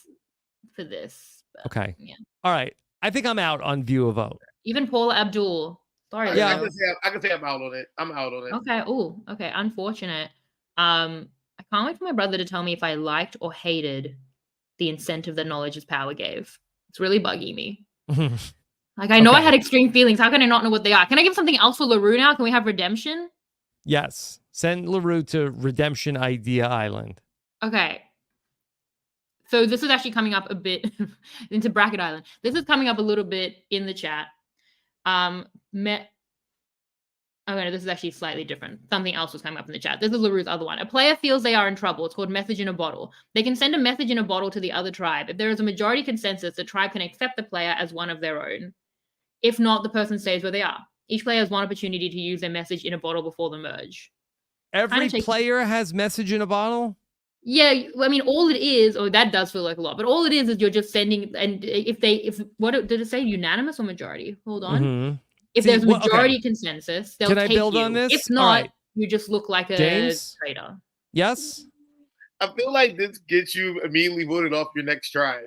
Because I feel like everybody's like, well. But if you're desperate, that's why, because very few people will use that. They had diplomatic immunity, a mutiny, in South Africa, where one person could mutiny at a point if they found this advantage. So it's basically like you can mutiny, but they used to offer mutinies all the time, and people pretty much never did it. Yeah. So Lucas says mutiny with 3 tribes would be super interesting. Okay. So let me see if I can build on this. Okay. So let's instead of call this a message in a bottle, there's like some kind of like escape hatch. Okay. Where each tribe has like in case of emergency, you could pull the lever, okay? Yeah. It could be glass. Break glass. I'm out. It's got to be before the immunity challenge, okay? And if you're feeling the heat, you can do it once and switch and switch tribes and go to another tribe. Now maybe somebody's gonna go and throw the challenge for some. You get to pick which tribe you want to go to. Yeah. People are saying Banu. Can you imagine Banu sending the message in the bottle? Please help me. Yeah, I hate it here. So I do like this. Okay, justice for LaRue. It's got to be before the immunity challenge, because we can't have like, oh, this person, we were going to vote this person out, and now they're gone. Yeah. And then when do they go to the tribe? Immediately they show up at the and now here's all right, Luvu tribe, here's Mike Bloom. One thing it would do would be it would incentivize, thinking about incentives, the tribes not to Banu people, verbing it. Right. You know, like if they know they're out, they haven't escaped, and now you've lost Banu, who was a buffer vote for you. So maybe don't make Banu feel like, well, I mean, like it was, but like, So don't make Banu feel like he felt on his knees. Don't have him know so much. Like it encourages people to not have, you know, even as much as Shot in the Dark does or Idols do, like people can't know they're so at the bottom that they're going to literally mutiny to the other tribe, and that it's that bad and that extreme. Like you couldn't Banu people if in that case. So the thing I have about this though, from a technical standpoint, is will we have to then put another person on the tribe based on immunity challenges? Simply, they're made based on like size. So if there's 5 people. Yeah, you gotta sit people out. You gotta sit somebody out. Technically, yeah. Because now I've lost a person, and now I only have 4. But I think if there was like a medical evacuation, you know, they would have had to deal with that. No, well, I think what it is now you have a tribe of 7. So yes, you're just sitting people out in different ways. Yeah, you can make it work. I think you can make it work. A lot of this is like a lot of the challenges are like obstacle courses into puzzles. Like any amount of people can. All right, escape hatch. No, James, for me. James says no. I like it. Shannon? I like it. Okay. Let's try it. Let's see. It might be messy. People might be just going around every island. It could be really messy. You can only use it once. You can only use it. Well, each tribe can only use it once. Everyone can use it once. We're gonna and look. No, not each person can use it once. One time per tribe. So you have to be the first to the message in a while. Okay. No, if someone used it and got rejected, can no one else use it? You can't get rejected. You're there. Oh, in LaRue's thing that I know. I changed LaRue. I changed up LaRue's. It's fine. All right. Yeah. Mutiny, basically. All right. And I think that maybe it should be you if the tribe already has 7, you can't go and be 8. You can't be like this tribe has 3, this tribe has 8. You know. Well, in terms of what? People. Like you can't go to the let's say Yanu is this is happening, and so say Jess is like I'm going to Sega, okay, and then Venus is like I'm going to Sega too. It's like all right, slow down, Venus. We can't have you can go to Yanu, you can't go to Sega. They're full. So how about we just have one and it's available during the first challenge, and it's almost like the immunity. That's diplomatic immunity. Mm-hmm. Yeah, they did that. Yeah, so yeah, they can go get that thing too. Like you never know what's in the box. I like it. Oh right, so this isn't something you find. This is something you can. But I think that you want the tribe. You want to know the tribe dynamics. You don't want to just like go for that. Like, well, maybe it is. You use it once per game, and whoever gets like everybody wants power. It's kind of like you can So I mean, so what? The tribe doesn't like you. You have opportunities with the tribe. Like I can be good with this tribe, or if they don't like me after 2 days, I can switch to another tribe and I can try my luck there. Okay. Yeah, I mean, and going for publicly a mutiny advantage might put you on the bottom. So there is something interesting in that. Matt Benjamin says the loser tribe of a season is the one most likely using it, which messes future challenges up a lot. It would be funny to watch like the Yanus, the Lulus, be like, okay, who's jumping first off the sinking ship? I mean, I think they'd be wrestling for who can get that message out first. I think we're still workshopping it, but there's something there. Like Rob, have we sent through just a general sentiment? That's what we're sending. I think so. I think more mutinies. More mutinies. Lucas says mutiny with 3 tribes is interesting. Okay. Now, could a tribe rebuke a mutiny? Now, could someone mutiny? Could it be a challenge there between tribes where like we don't want you, go back to your tribe? Or if they're forcing an exchange to keep numbers even, it's like I'm mutiny. No, we don't want to mutiny. We're doing this fire challenge. The mutineer? Yeah, like if a tribe would say, I don't want this mutinous person here. That'd be too sad to not get accepted by the new tribe. That would be so sad. Can you imagine if Banu didn't get accepted by the new? He would have been like Ben would have been like that rocks, but like that would have been upsetting. No, imagine mutiny trying to get to another tribe and failing at fire and going back to your tribe that you left. Like that would be just great. Just hilarious. Coming back. The mutiny gave so much good stuff in Cook Islands, and just having like an ever available mutiny that someone might take up at a point like is bound to lead to interesting things. More mutinies. It's decided. More mutinies. We okay, put some version of mutiny through. Okay, all right, and then mutiny question mark. Every week on the Summer of Survivor, we like to you've been waiting for have a call with one of our listeners, and Shannon this week has picked out Mallory from the chat. Mallory, how are you? I'm great. How are you? We're doing fantastic, Mallory. Thank you for being here with us. Thank you for choosing me. Yeah, Mallory, where are you calling from? I'm in New Orleans. Okay. All right. Happy almost 4th of If July. I have background noise, it's because there are multiple fans running because it's really hot. Okay, I don't hear them. You're doing great, Mallory. Okay. Fans like a Survivor running around? I get what you mean. Yes. Okay. Mallory, are you enjoying the New Era think tank? Yes, I love it a lot. I'm I watch all of these, but I'm all about brainstorming new ideas. And I am with Shannon. I think that production could use a few suggestions, especially in regards to the fire making. I really liked what you were saying about how it changes the dynamics of that end game, and that just kind of extends throughout the whole early game too. Yeah. Okay. Mallory, do you have a cat? So I'm allergic to cats, but I love them, and Okay. I have several porch cats that adopted me, and I feed them. Oh, Okay. well, you They feed adopted porch you. cats. Yes. My Okay. cat dot with the chat is truly out of this world. Feeding the porch cats. Thank you, Mallory. Really. Okay. course. Mallory, do you have an idea for us for the New Era think tank? I'm sorry, I used all my brain cells at work. I'm just here to observe. What do Okay. you think about more mutinies? Should we be mutinying more? Yeah, I do like the idea of that. Yeah, I liked the dynamic in Cook Islands, and then thinking about this season in particular, that I feel like that would have been a really particularly interesting dynamic for this season to there seems to be a trend lately, especially like in the 3-tribe format, where there's one like weaker tribe all the time. And I think that having something to kind of, in lieu of a swap, I guess, kind of make it more of a game mechanic that the players are in some level of control of, to kind of mix things up, I think would add a lot of interest. Okay, Mallory, next week we need an idea for the summer of Survivor. I know you used all your brain cells at work, but do you have a suggestion for what we should do on this podcast next Wednesday night? Well, I feel you don't like game shows, do you? I'm so Well, I don't like game shows. Excuse me? I don't know. I feel like yeah.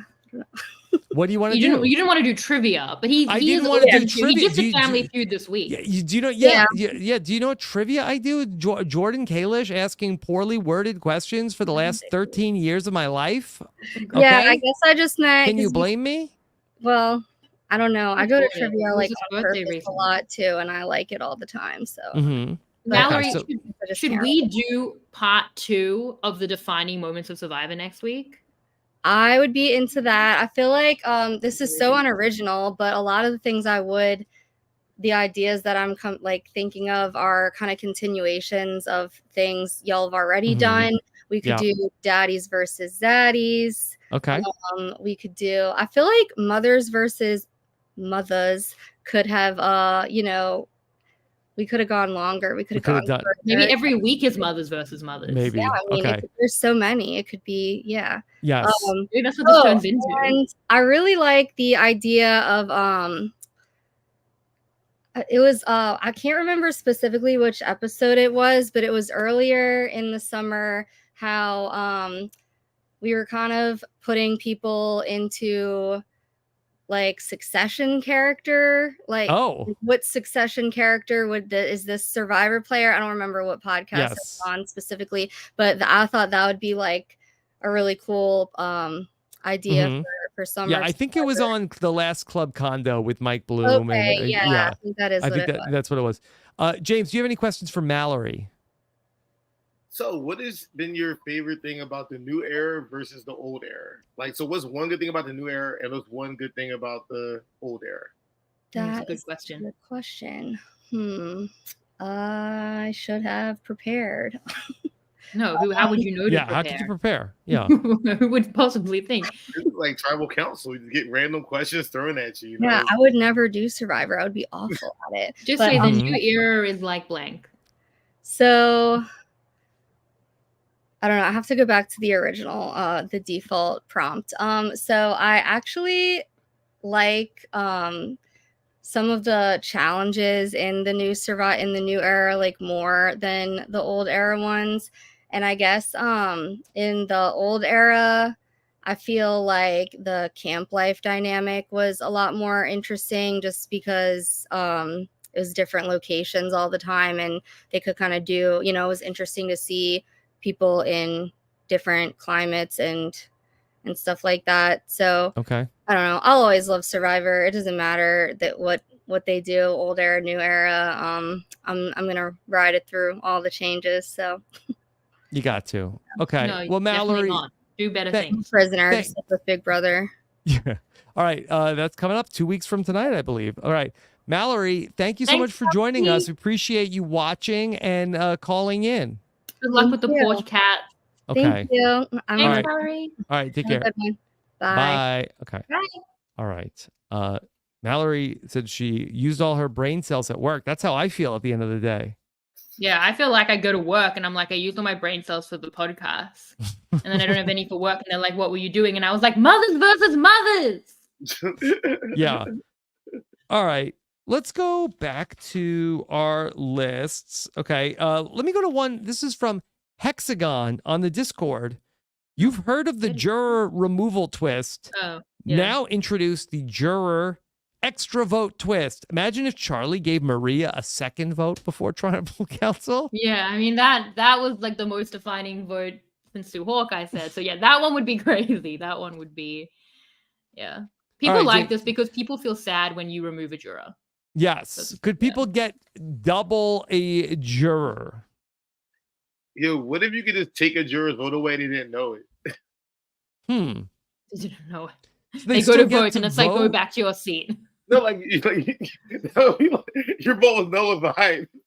Mm-hmm. I mean, you're already there. You asked your question. I Yeah. mean, Well, I do like the fact that you then, I'm going to cancel somebody's vote after it happens so that I can see, actually, bad job, Rob. Shannon voted for you. You canceled her vote, but it was for you, Yeah.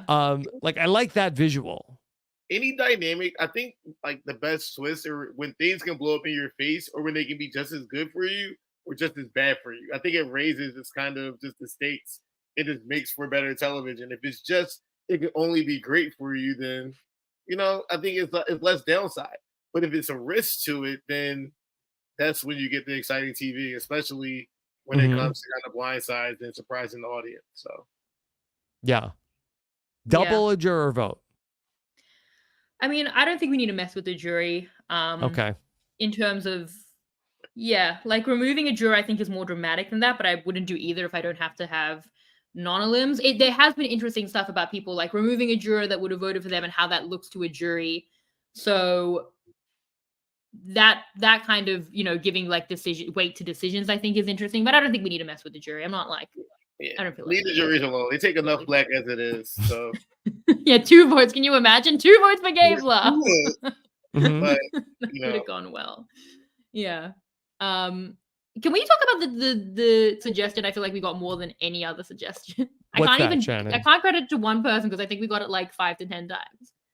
One season of they're playing a season of the show. They think it's just a regular season of the show, and then they're playing another season of the show. It's just a regular season of the show, and then at the merge, they think they're merging. No, they're combining. There was another alternate universe happening. Now you're starting the game again, Survivor Alternate Universe. See, I love that idea. That was the idea I was going to try to do for 50, where like it's kind of everybody knows they're going, but they don't really know. So they're running like 2 separate Ponderosas, 2 separate like everything, and like you don't know until like you're at the merge. That like, wow. I think that's like, wow, this is Survivor. Can you believe that Q isn't on the season? Like, this is crazy, right? Yeah. Weird cast. Kind of This like is half weird. the people like this is like a lot of do. people that were like really like slam dunks and I guess didn't make the cut. Oh, no, you have them specifically in like clear tier A and tier B. Like Survivor Alternate Island. Like you were all our second choices. Let's see how you do and we'll put them all together. I mean, so many people, like Bradley in the chat said this was my suggestion. Bradley, 10 people suggested. Okay. It was the most given idea. I just wanted to mention it because so many people wanted it. And I feel like that there was like an international season of Big Brother. I feel like that. I don't know. Maybe this is like a dream. But people have talked about this for a long time. Okay, there's this house over here. Yeah. Yeah. So if you start with 4 tribes, if you start with 4 tribes of 8, right? So each season, I think they're playing a 16-person game season of Survivor. I think if you kind of do a couple of double evictions in one, you combine around 10 and 20 to start the game. It's kind of like earn the game. It's like this is like pre-Survivor the game. Like, Yeah, it's earning. I kind of enjoy this. You get 15 episodes. I feel like this could be something that if you were selling to a network, you would say this is how we extend the brand, get more revenue, XYZ, get more squeeze out of the pulp. Let's do it this way. This would be crazy. This is the way to extend the pre-merge. It's 2 different pre-merges. I mean, I don't think we could do that, but can you imagine the moment of like, there's been a whole other season where imagine Jeff's day as well, running between, and then they're playing literally alternate universe. I think it's a lot. Well, I think you could stagger it. That each show has tribal council on the other day. Yeah. I think it's like something that's interesting, especially if you're doing a returnee season, you want to get the most bang out of your buck for as many returnees as you can kind of put onto a season. I think it'll be a one-time thing, but I think it could be dope, and I think it could, have legs. And then this is all just to get the moment where Jeff is like, there are some moments in Survivor that take a long time to become iconic, and then there are other moments that are instantly iconic. This is one of those moments that actually would be. It would come be on in. Yeah, it would be shocking. Okay, so one island for 50 is New Era All Stars. Yes, and one island is the old era is playing their own game. Yeah, and then there were no New Era people. They really hate the New Era. Oh, there's no. We knew it was going to be a New Era season. No, it was both. And they merge. Battle of the Eras. It's bad. It's not good. It's crazy. We can't do this. We can't do 2 separate seasons in Fiji on the same beaches. The resources alone. I feel like there's a hint of sarcasm, but no, I feel like that would be like. I feel like you get them. I feel like that would be cool. 20 episodes, season 50, it would be lit. But I don't think it's gonna happen. But I think it'd be worth thinking about. Like the New Era people, they would be blown away because if it's all New Era people, that they would really be completely blown if that's the case. Yeah, could it be? All right. This is really getting galaxy brain. Okay. This is all right. Yeah. All right. It starts off, it's all old era people. Okay. They're playing, they tell them that you're playing a 39-day game. Okay. So they play, and then on day 13, they're down to 12 people. And now they start day 13. Their 12 people go up against a 12-person tribe from the New Era, who's playing a 26-day game. But no, don't do that. Let's not talk about asterisks if the New Era people win. And now you got 12 on 12. Yeah, but then when you get to the final 4, if you were a New Era player, you have to make fire. But if you're an old era player, you gotta vote. We'll merge final 2s and 3s. This is a Frankenstein's monster of Survivor seasons. If my head wasn't hurting before, it certainly is now. Yeah. It's fun. I don't know how the actual show could produce this. Yeah, they couldn't do it. Hot take. I think it's harder to play in the new era from a strategic standpoint than it was in the old era. No offense, but I think there's definitely considerations towards that, like in terms of the speed. But like you could imagine, James, parts of Twitter. If the new era come 13 days later, rock up on what should be day 14. But for them, it's day 1. We can't. James, what do you attribute it to that the 26-day game is harder strategically? I think because more people have a baseline knowledge of Survivor is a lot higher. Okay, that's I'll give you that. And I'm not somebody who's I think that the 39 days, I think it's like the toll it takes on your body. But I think that the point that you're making about it being harder strategically, I agree that the baseline person that is playing in the new era is better than the baseline person that was playing in the first 40 seasons. Yeah, it's kind of like the NBA debate. Like what the new era? Everybody's so skilled now versus before. It's just different. Right. And like when Babe Ruth was playing against people that were like not athletes in any way, shape, or form.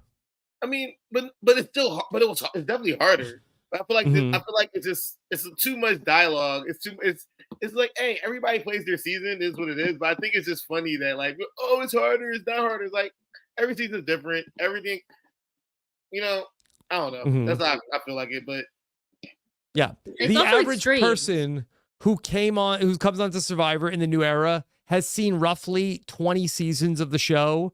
And the average person, like when I played, had seen 20 minutes of the show. And Australian Survivor now, mostly. So, but like the new era's extremes, like for Yanu and Lulu, who aren't getting anything and are consistently losing, and there's so much stakes in every challenge, like that is really hard. It seemed pretty easy for Nami and Siga though, who could just become second in a challenge and kind of skate through to like a final 13. So extremes. Mm-hmm. Okay. All right. Do you want an idea from Josh Give me something Kettles simple. or from Josh Kettles' friend? I don't know how to answer that. I don't. Josh Kettle's friends. Okay. All right. Justinian I, a friend of Justin Kettles, writes. Oh, Josh Kettles, yeah. Okay. Idol verifier. In this era, as in the outside world, can we ever be sure the information or the idols we're getting are real? The idol verifier is an advantage found, like other advantages, that reassures you that what you have or what someone else has is in fact what they say they have. If you find it, you can bring an idol or fake idol to an altar hidden in the jungle at midnight up to 3 times during the game, and Jeff will appear and inspect it like a jeweler. I think that you could probably just have like a red or green. No, I want Jeff there in his pajamas. I want to see what Jeff wears. Does he have like the jeweler eye thing to look at the and thing? He's wearing like a little cap, like a night cap. Okay. He's holding a little. Because it's nighttime. Because it's nighttime. It's midnight. Jeff's like, who woke me up? Who woke me from my You can use it to verify that an idol brought out by another player during tribal council before the vote is real. Other implementations are welcome. What are we doing? Yeah, what's the other person's idea? What's not? You don't like this? No, I'm just saying. 24 years ago, we dropped some people on an island to see about human nature, and now we need like idol verifiers. Like it's not Shannon. Josh the Kettle's game friend's continues to imitate real life. We are in an era where we are bombarded by misinformation, deep fakes, scammers. AI. What is real? What is Who AI? knows? This is the one chance people have to just get a little glimmer of what's actually true and pure. It's stupid. Yeah, it's cute, but it's stupid. I'm into it if Jeff's in his pajamas. It goes back to Tony and Survivor Kagian. Jeff, can you validate this for me? Yeah, just say it in that voice. I don't know. Just separate to this, I don't know what the idea is, but I want us to come up with whatever the A idol is. That's 2024. What is the A idol? A idol. I'll ask ChatGPT. Yeah, exactly. Have you asked ChatGPT for ideas about Survivor? We have in the past, but we can give you one ChatGPT idea, okay? So, Josh Kettle's friend, it's not your fault that we've got to the point where they gave fake idols and now you can't trust production. But I don't think that this is the solution to that. I do think Jeff at nighttime is fun, but maybe we do something else, nighttime challenge. And honestly, the way Jeff is now with the pillow at tribal council, like maybe he is going to rock up in his pajamas. So I'm not into what the idea was, but I do want Jeff in his pajamas. Send that to Samoa. Okay. All right. You ready? You ready for the one? This isn't the A idol. Okay. What is it? Okay. Let me see if this is bad or this is good. Oh, okay. you're ChatGPTing. I asked it. Yeah. Okay. All right. It's called the dual loyalty wrinkle. I can't my head. I asked ChatGPT, I said, we're having a Survivor think tank on Rob as a podcast. Can you give us ChatGPT's very best idea for a twist, not a tryst, a twist or a wrinkle that will greatly improve Survivor in the new era? Okay. It's called the dual loyalty wrinkle. Okay. Introduce a twist where each tribe has a hidden secondary alliance. I don't know how you introduce a twist that's an alliance that is unknown to the other members. The hidden alliance, maybe it's sort of like America's team. The hidden alliance is only revealed during certain pivotal moments in the game, creating unexpected shifts in loyalty and strategy. Are you in or out, Shannon? I don't know what. That's not anything. I don't This is think one this of the many makes reasons sense. I hate don't AI. think this- yeah. Also, my jobs. Everything about my jobs coming from my jobs. What is this? Is this anything? I don't think so. Okay. I have a Jeff-centric twist to give Okay. from the actual human beings that we asked. I'm scrolling through Go for so it. many. Actual human beings, they exist. What about Okay. AI Survivor? I don't know why I yellowed that. Where is this? Okay, here it is. It's green. Idol in probe sight from Nick.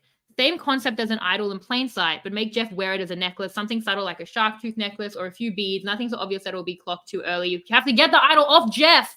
Maybe he's wearing pajamas. Why So does you he have always to wear that steal necklace? Jeff's chain like Debo and Friday. Like I just have to run up and take the chain off of Jeff's neck. Take I the think you necklace could or do it. bracelet. I think people could do it. Tackle Jeff. Like,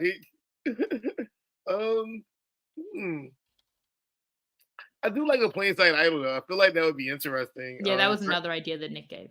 Yeah, the Like tribal China. council idol. I mean, Yeah, tribal council idol, which has always worked pretty well internationally. I just think with Jeff, this is some of the fun parts of the new era. I know people didn't love it with the licorice and everything, but I thought it was fun that he was, he was being fun. Like I think, and we do more of Jeff. Like we incorporate Jeff into just weird, like, and that's why I think we do that. he was truly entertained. Like I feel like he really actually was. Like because imagine Jeff if they take the necklace off his neck. You would not like it. But imagine the fun. We get like, is it fun, Mike White? Is it fun? Mm-hmm. Trying to play me, Adam. You're trying to play me as an advantage, as Matt Benjamin says, and that is, worth a shot. It's worth a shot. Yeah. All right. The A idol. Okay. It incorporates artificial intelligence to add a dynamic, interactive element in the game. It not only provides immunity, but also leverages AI to offer strategic insights, predictions, or advantages based on in-game data, adding a modern twist to Survivor. Okay. So the A idol is incorporated with I guess some kind of computer that can give you voting pattern analysis, alliance detection, challenge predictions, and strategic advice. All right, Shannon, are you still in on the A idol? No, I only like the name. I just wanted to say A idol. So this is like, so you would have an idol. Should be about Allen Iverson. AI. You get to practice all the challenges. Yeah, that would be very random. And is basketball? Is that what it is? Yeah. Right. What team? Philadelphia 76ers. Yeah. Of course. So the A idol though, an idol that gives you information on how to play it. We don't like that. That's Okay. not good. All right. These are all. Can we get a good idea? Like when was the last time we had something we liked? Okay. This is crazy. But like, what if you could make Jeff ask a question to somebody? You could make Jeff ask a question. Like you can write a question that you give to Jeff, like you hit the hand in, and Jeff has to ask. Or it's like three questions that Jeff can choose from, and you can direct who he asked the question to. I mean, I kind of like the idea that you get to write a question that Jeff gets to ask, and so Shannon. I'm trying to think of what You like my pajamas? I will not get over it. Every single time I picture Jeff now, he's in pajamas. Wait, why did you waste your question on that? You could have asked, who are you close to in the game? And you asked about pajamas, but I would. I think I've lost the plot. But yeah, getting Jeff. I don't know. I said I wanted to use Jeff, but maybe not like that. Not like that. Not like that. Okay. All right. I have some ideas. Yeah. Is that what? Go for it. Oh, did you have something else? No, I have a couple other ones that are longer. Yeah, I've got longer. Okay. All right, go for it. From David Corbett. Instead of putting time limits on idols, this is only good for the next 2 tribal councils until the merge, which I do like, by the way. But I propose that idols be distributed as sets. Each idol is in the same set is identical. The idols function as regular idols with the exception that once an idol is played, all other idols in that set instantly become powerless. For example, the game could begin with 2 types of idols, red tiki and a blue tiki. Each beach has one of each hidden on it. This is a lot. Or it could be on the journey. If someone plays their blue idol at tribal council, the blue idols on the other 2 tribes are now powerless, but the red idols are still viable. If a complete set of idols makes it to the merge, then only the first idol played at tribal council counts. Oh, I like that. If you can combine all of them, it becomes some kind of thing. But we had that, didn't we? Yeah, I guess we had that. All right, James, what do you think about red idol, blue idol?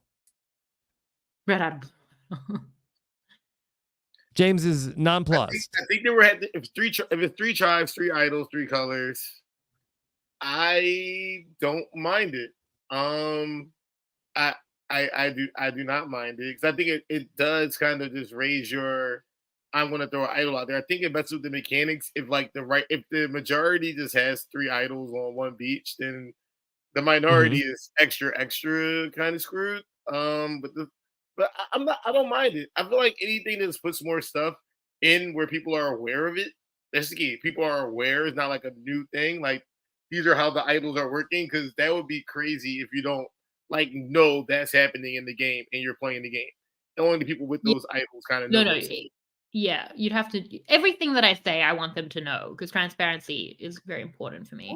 Or actually, maybe not. I like the concept. I think it's an interesting concept, and it puts a shot clock on idols. I think, somebody may try to play an idol at the beginning of a tribal, before people start talking, because you never know. Especially it's a race. Play my idol now. I don't. Sorry, your blue idol doesn't work. I feel like this has a chance to be very, very interesting. It's about the incentive of incentivizing people to play idols. Although I will say, was it not so entertaining? Some people hated it, but 5 people went home with idols because they weren't pushed into a decision. They had the agency. They used it badly. Maybe I don't want to force people's hand, but it is an interesting kind of way to get people to play their things and not have them just kind of sit there. But sometimes having your things is the best bet depending on your situation in the game. I think it's just kind of when you're in a majority alliance and you have stuff, it kind of just sometimes you just get to keep it.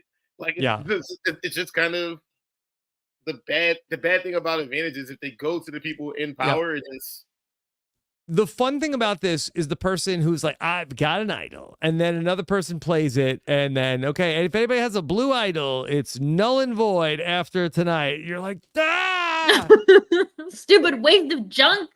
Murder Story will be a lot more fun. I feel like those things will fly. I think one of the things, even with Murder Story, with half the people being immune and everybody having idols, I feel like there's more chance of stuff happening. But because you always are having a half slice of the dice, people aren't really using their idols there because I can use it later unless they're in imminent danger. So yeah, I have a macro thought. Can I offer it? Yes. It's just and I said this before, but it's really making me think as we go through all of there is no room or space in the game for any of these things right now. This is the feeling I get as compared 3-hour episodes, Shannon. And we need more Banu in that time. I think that it's just the game itself, and it's not even about days, and it's certainly not about time of the episodes because we have that. But it's just as we're giving this idea, the game is the new era game is so overstuffed. There's not enough rounds. The best thing we ever say about the new era is 44 had a lot in the pre-merge, but the post-merge opened up. And we're now trying to put in cool, fun ideas, But for me, it's very hard for me to add anything, even things that seem not that high stakes, because it's just adding to such an overstuffed product where there's not enough space. That's why I think I keep coming back to things just that mingling, eat or compete, that type of fun, possibly lower stakes, or Jeff in his pajamas. That's not taking away from anything. But right now, it's hard to send a lot of things to Samoa when there's too much. That's why we haven't had a think tank in some time. Yeah, it's and that's what the think tank is needed to be. Is what are we taking away before we can add things on? So Shannon, being someone to play New Era, I see both sides. I think the one thing that from the old era that the new era doesn't have is things that make people choose sides or against people. There's nothing that within your tribe, okay, we're competing for food and you have to you have like I have 3 sticks, and you can choose whoever stick you can break, and when they get to the bottom, they're eliminated. There's not as many things that are making people make choices that can be games that are being used. Like I think those things, like who do you trust the most on your tribe? Okay, that person gets XYZ. Like I don't think there's a lot of stuff where people have to make choices. So then there's this ambiguity going into and people want to keep the ambiguity up, because that benefits whoever's on top. But when you're forced to just make decisions, then you have to deal with those consequences and repercussions. Where now, because people are game players, we're like, oh, it's a game. As before, people were emotional, like you couldn't do that to me. Now people are like, so now you have to kind of switch that up by making people take shots at people, like making people choose their own teams. Like you see the challenge, choose your team. Are you going to choose the ally or somebody that can help you win? I think those are the things from a mechanic standpoint that I think have to be layered in now that we're playing with players that have a higher, I'd say, ceiling. Because, yeah I think But that's that's- kind of what it is. Yeah.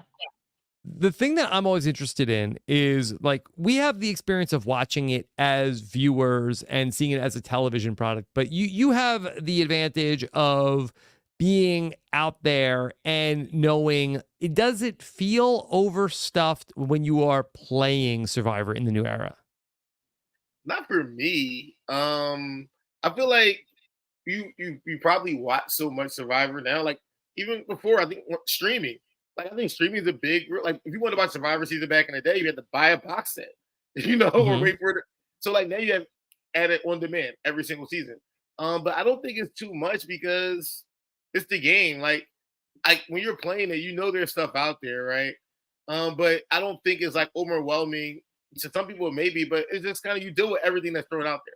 So I think the more the merrier, because sometimes you have idle time where if you have more things to think about, maybe you do think about like the right things. So I'm not one. I think it may be hard to show I think it may be hard to show the thought process behind certain things out there, and that's why I think that's harder. Like to Shannon's point, like if you have this 3-layered advantage for us playing the game, we understand it. Okay, there's 3 on each island.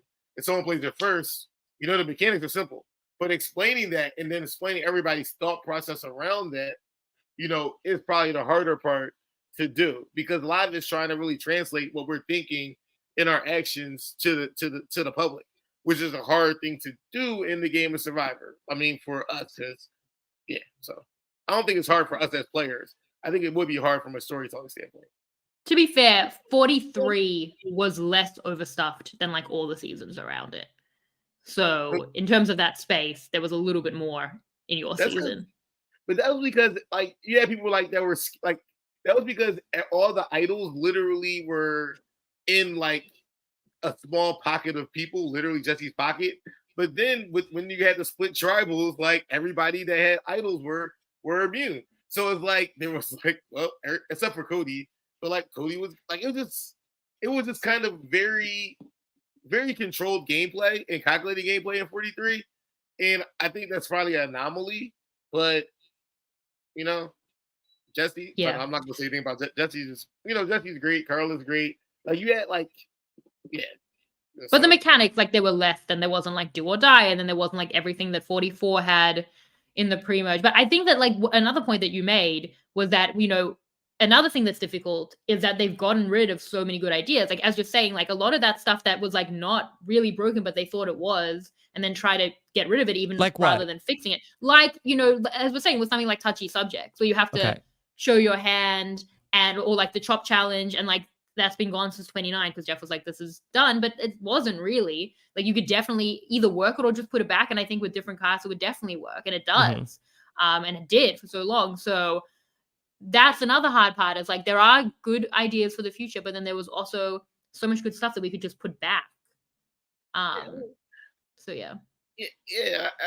I think I think every season, every player, every situation is kind of different. So I mean, but I don't think for a player standpoint, just give us all the stuff, we'll figure it out. I think it's more just translating to the people where if everybody has something and you have to then think about that person and their thought process with the thing that they have is a tough thing to do or tough for people to really relate to, where if a couple of people have some things, they're thinking about those variations and then everybody else can just think about the game and then maybe think about those variations. So yeah, it's almost I like ask? open.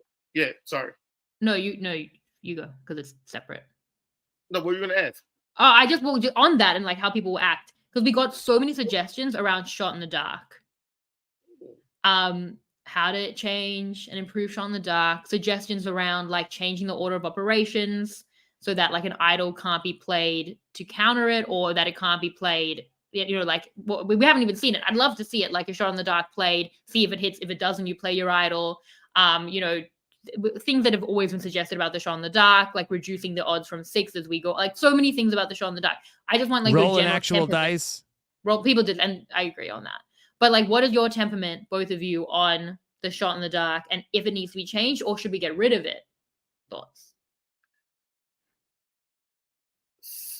Rob, are you? Well, I want to hear what James has to say. You know, I mean, I can open because I say that I think it's fine. I've always said about the shot in the dark that I feel like that the whole point of the shot in the dark is just to make it so that there's not these like lopsided, boring votes. And if anything, that the fear of the shot in the dark has been its greatest achievement because it makes people do like panicky things and put one vote on somebody else because they're afraid of the shot in the dark. I think this shot in the dark does what it's supposed to do. Like for me playing the game, I was so fearful of a lopsided vote. Like, because your whole goal as a player is to say, "Hey, I'm a performance alliance. I'm gonna create these votes. We're gonna vote this person out." Now, what you now have to think about is we have to vote this person out. We can't let them know, and we have to have a backup plan that's ready on deck if they do have a shot in the dark. So you always kind of want to have people in the dark. Like you kind of want to. We never want to have like a unanimous vote. And for some reason, they still happen. But for me, I was paranoid. Like, so I think if you're a player that you're thinking about like the game, like at that level, you're calculating that into your opinion, and then you're trying to actually organize more blindsides than you would if there wasn't a shot in the dark that could be played. Yeah. I think. Yep. And yeah. Flinzel says a great article in the confessional about this. Yeah, Zach Wertenberger wrote a great article about that you can read, and you can also read what Shannon Guss had to say about the social game versus the strategic game for free at realitytvnewsletters.com, the official newsletter from RHAP. Dolores is asking who wrote that last confessional article. It's fantastic. That was me. Is she really asking that?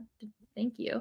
I hope you mean my one. Wink, wink. Yeah, the one before, right. The one before was also great. All of them are great. I liked a lot about what Zach said about the shot in the dark, about like a lot of good stuff around how it like impacts the players, and from a TV perspective, that like as an example, to create uncertainty, production would usually have to lie to you, but with the shot in the dark, they can like truthfully be like, this is like a genuine thing that might change things up or might change the result, which is good. I'm fine with the mechanics of the shot in the dark. Like, I wouldn't change the odds. I've always said 1 in 6 is fine. I like the order of operations. I'm still waiting for someone to use it as like a hopeful precursor to an idol. I think all of the power of it is good. It's just enough to make people worried, but also not really enough to like, should you throw a vote? And we're still getting interesting stuff like Charlie throwing a vote on Venus because of that and everything that led to that. My only issue with it has always been it's so finicky and played out every discussion, every vote of should they split on a shot in the dark, and we go through it. And it's finicky. It's not great for a broad audience. So I'd either get rid of it just on what are we doing, or just keep it as is, but I wouldn't change it up. I just wanted to say it because we got a lot of suggestions around fixing or changing the shot in the dark. And I feel like it's either like it's good as it is or it's gone. For me, I wouldn't like change the mechanics around it. Yeah, I mean, shot in the dark kind of it like de facto kind of saves a lot of people, especially when like if there's a big majority and they are trying to split. Now it makes it easier for you to save. If people are trying to split on you, you can then makes it easier for you to mount a counter offensive. Yeah, like if people aren't trying to split on you at the merge, it's tough if votes aren't being split if there's a majority there, and that's what we've seen the past couple of seasons where they're not splitting votes, it's going to one person, and it's not that much wiggle room to kind of maneuver. James, my tweak for the shot in the dark is why can I only do it just once? Why can't I play the shot in the dark whenever I want?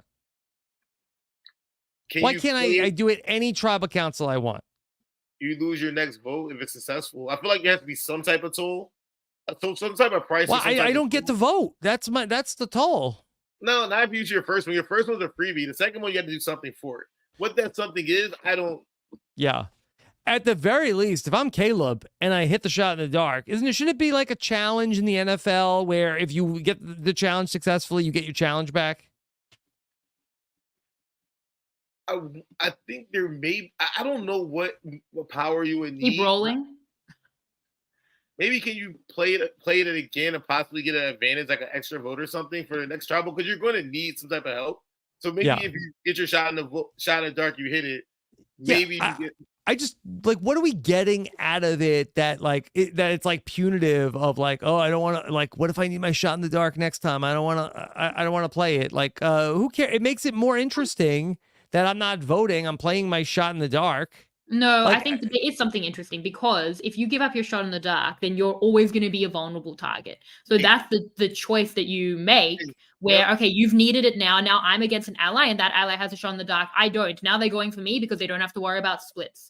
So it's, again, like decision-making, like risk and reward that I do think is important. And I do think there is a concern. TS Snaps is in the chat. Rob said he never wants to vote and show who he's aligned with. Lol. Imagine someone playing their shot in the dark every round. You never vote. You get to the end, you make fire, and you win. And people would be so pissed at me. They'd vote me out. Yeah. I mean, yeah. One is good. I feel like one is great, but it like it's enough to kind of say, especially when you get the smaller tribes. It's definitely enough to say. It definitely makes you worry. Like you want to make sure you have two targets, not one. Okay. Yeah. Dolores has confirmed she did know she did. She was joking. Thank you, Dolores. You're always so lovely. Thank you. Okay. Shannon, do you have anything else from the list that you want to make sure we get tonight? Nothing good. I mean, in classic Summer of nothing good. Thank you for your submissions, everyone. In Summer of Survivor fashion, I have a color-coded spreadsheet. You know, most of them were left white, but I did show it. Yeah. No, well, it doesn't look. It's everyone's suggestions. But I highlighted some in red because I thought they were that bad. Do you want one of those? Yeah, I will take a red one. Okay, red one. Red one. Okay. Immunity overthrow can only be used until final 7. Basically, you can overturn one immunity challenge and be granted individual immunity. This is from Hunter. Is this from actual Hunter? Makes sense. So tribe wins immunity, and then I do immunity overthrow. I think it's individual. Could be tribe. Is this break the hourglass? This actually, yeah, I was thinking more like the advantage steal, but individual immunity steal. So you know how like people loved the collusion in the challenge against Maria. Imagine Maria actually wins the challenge. People did love that. Yeah, until the final 7, but no, I have the immunity steal, and people I think would really enjoy that. So I put it in red because I really wanted to highlight how much I loved it. Steal, I mean, yeah. Okay, James. Matt Benjamin says we're sending these to Sanoa. James, did you have another suggestion from the New Era think tank? Yo, I literally did, and I forgot what I was going to say. So I'm gonna just let it just rest. All right. I had something that was really good, though. I forgot what it was. Let me see. Does Sam Moore have a suggestion? Yeah, Sam. Okay. All right. Yes, James. I need more tribe choice with people, meaning like have people choose for word challenges. Is have people choose tribes. Like if it's not for immunity, then it kind of opens up to kind of like cross tribal communication. Like you go there for a word challenge, and you're no longer in tribes. You just have one of the word challenge where you're just picking schoolyard. Yes, pre-merge. Yes. Yeah. Why not? Yeah, they did that in Australian Survivor. It was good. It was overshadowed. We do post-merge so much, and it doesn't bias that much. But you feel like it would bias. It would be a good chance to bond pre-merge. Yes, that's great. I mean, those people are out there eating while we're here starving, and they're making new friends. Like, oh, what? I think, man, because it's like, okay, so you win reward, and but you build new relationships. Like you're going on a journey almost, right? So this journey is the food and information journey that your other tribe mates aren't going on. So the question is like, do you want to go on this journey? Like you're secure in your tribe. Do I really want to win this reward? Like, how do I choose my team? Like, do I try to choose my tribe? You make a rule where it has to be 2 people from each tribe. Like, I feel like anything that ratchets up the tension and pre-merge so there's less kumbaya is where it has to go. I mean, Yeah, I mean, so they did do like I think they did. What did they do when Nina got Medivac? Something along these lines. And this is kind of like I guess like Carolyn's journey when they just went and ate. But I do think there's something in like putting them in different tribes to compete together, right? Like there's something you guys played, I don't know, but there's something about like camaraderie and competing, winning something together. Maybe you win something legit, like really good, like letters and food, and you have that bonding experience together pre-merge. I think it's cool, especially when like, you know, the pre-merge connections have been limited and can be so important. I think there's something really fun and switching it up for a reward. I'm fine with it. Right. Thank you, Paula. It's fine. Yeah. Okay. How about Nick wants to say, how about comically large idols? Make idols comically large, like the China idols were, like doctor's office toilet keys that are tied to a giant block of wood to stop people from stealing them. Forget dumb twists and beware punishments. If you want people to think twice about taking an idol, make them nearly impossible to find to bring to tribal council without being detected. Can I say one thing on this? And I do think it's really fun, but I actually had a thought in reading this. We have to think about the demographics this serves. As this is probably truer of like old school when like era Survivor where there were like these really clear like archetypes and they always had like the flirty young woman. And I feel like they do that a little less now. But like Kelly Wentworth has always said that she had to like make up a reason she needed to wear shorts in the challenge to get the challenge idol because she'd otherwise have to be in like a bikini versus like Jeremy like easily pocketed into his board shorts like the idol. So we have to think about demographics because I do think some people have different types of like clothes and stuff. But Shannon, this would actually help that. This would be comically large. This would be like a giant. It would be impossible to hide. Yeah, I mean anything that kind of makes the idols public, because then again, there's like risk reward. That's the beware part of the beware advantage. Like you can have it, but like there's no way to hide this. There's no way to pretend this is anything else. Like you just like, and also it would be funny to watch them try. Just like lugging it up, attach the stone of immunity. Yeah. Yes, James, what do you think? I mean, I feel like I'm against a lot of hard work. I think I said that on my season. I didn't come out here to work hard. James, so fair. So in general, yes, hate hard. Yeah, like I'm not out, but I think idols are interesting. I think giving us more, I think the fake idol is good, but allowing us to make fake idols. I think the one thing about 43 is that because you had the beads, it was hard to do a fake idol because everybody knew what the idol was. So you couldn't make a fake idol because of the stipulations that were. You want to make a fake big thing. Yeah, it just wouldn't make sense. Like it came from beads from people's bags, so it's one idol. Just the ability to kind of make more fake stuff. Like I kind of like the janky idol stuff, but I remember I wrote something like I wanted to be able to do what 39 Jamal being able to make an advantage of like having a smorgasbord of advantages. Like you ever see a pencil out here? So you can choose one and bestow it on somebody. Maybe you give someone knowledge and power. Like maybe you can just I think that's kind of cool too though. If you're able to give somebody something or create one. I lean the opposite. I feel like I don't want no paper giving them to write notes, no jank, consistent style idols where like if you're gonna make a fake idol, it better look really good. Like you better put the work in for a consistent theme where this looks legitimate. Like making it so easy. I just felt like, it lost all meaning for me. Maybe that's why we need Jeff as the verifier there. What about this, Shannon? Would you like this? Could someone win an advantage where they can choose any advantage in Survivor history? But they have to know the advantage that they're choosing. So except for the super idol, no super idols. But they can so you get to test your Survivor knowledge. There's not anything that's that crazy supercharged in the past outside of super idol that you can choose from. So it's like I would love the safety without power. I think that's one of those great advantages that I wish was around. But it gives you a dynamic that you're safe in immunity, but you're also losing allies because you're leaving them. If I could have chose that instead of knowledge power, that's what I would have chose. Or extra vote. It could be very situational. Like I may need an extra vote here. I may need a stellar vote here. So that person can choose the advantage that fits what they need most in the game. And they're most likely going to use it at that point, especially if it's not idle. Kind of like when Debbie went to see Cochran, which feels like a fever dream, but that happened. Didn't she get like a smorgasbord, like the idol buffet, the trinket buffet? You She get had to pick one. Yeah. Yeah, you have to pick one. But she got like a fake idol kit. It was like small things. What did she choose? Who knows? Anyway, so maybe like you get a choice of 3. Like when you get to like Mario Party, you can choose like what to buy at the store. General store. Yeah, I mean, what if I don't want to steal the vote? Maybe I want an idol nullifier because I know I need to use idol nullifier. I don't know. But like, like we try to take this person out. We don't care. And like you can build consensus around it. It's like we can vote this person out. I have a nullifier. I'm throwing it out on this person. And at the merge, that could be something that's very useful as a player. If you're on the bottom, like, hey, this person has an idol, they got a lot of power, let's get them out. Yep.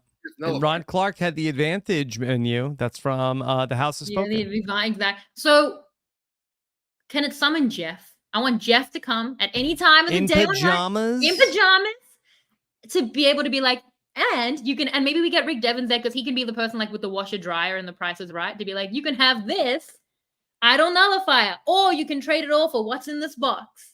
But so there's stuff there. They like the Monty Hall problem, but not comically large idol. I'm into the idea of someone like pushing like a boulder-sized idol up to tribal council, only to be greeted by Jeff in his pajamas because it's now 1 a.m. Yes, let's do it. Let's have it be the giant snake. Can you help me carry my idol to tribal council? And that's why you need allies. You need allies to be able to help you carry the idol, so there's a social component. Yeah. Okay. Like, remember when Drew threw like the lid to the rice? Like, what if the lid to the rice was the actual idol? Like yeah. Jack Jarvis says comically small idol that they can easily lose. This would be me. This was like a hair tie. And the tiny Vito? Yeah. Like the AirPod of idols.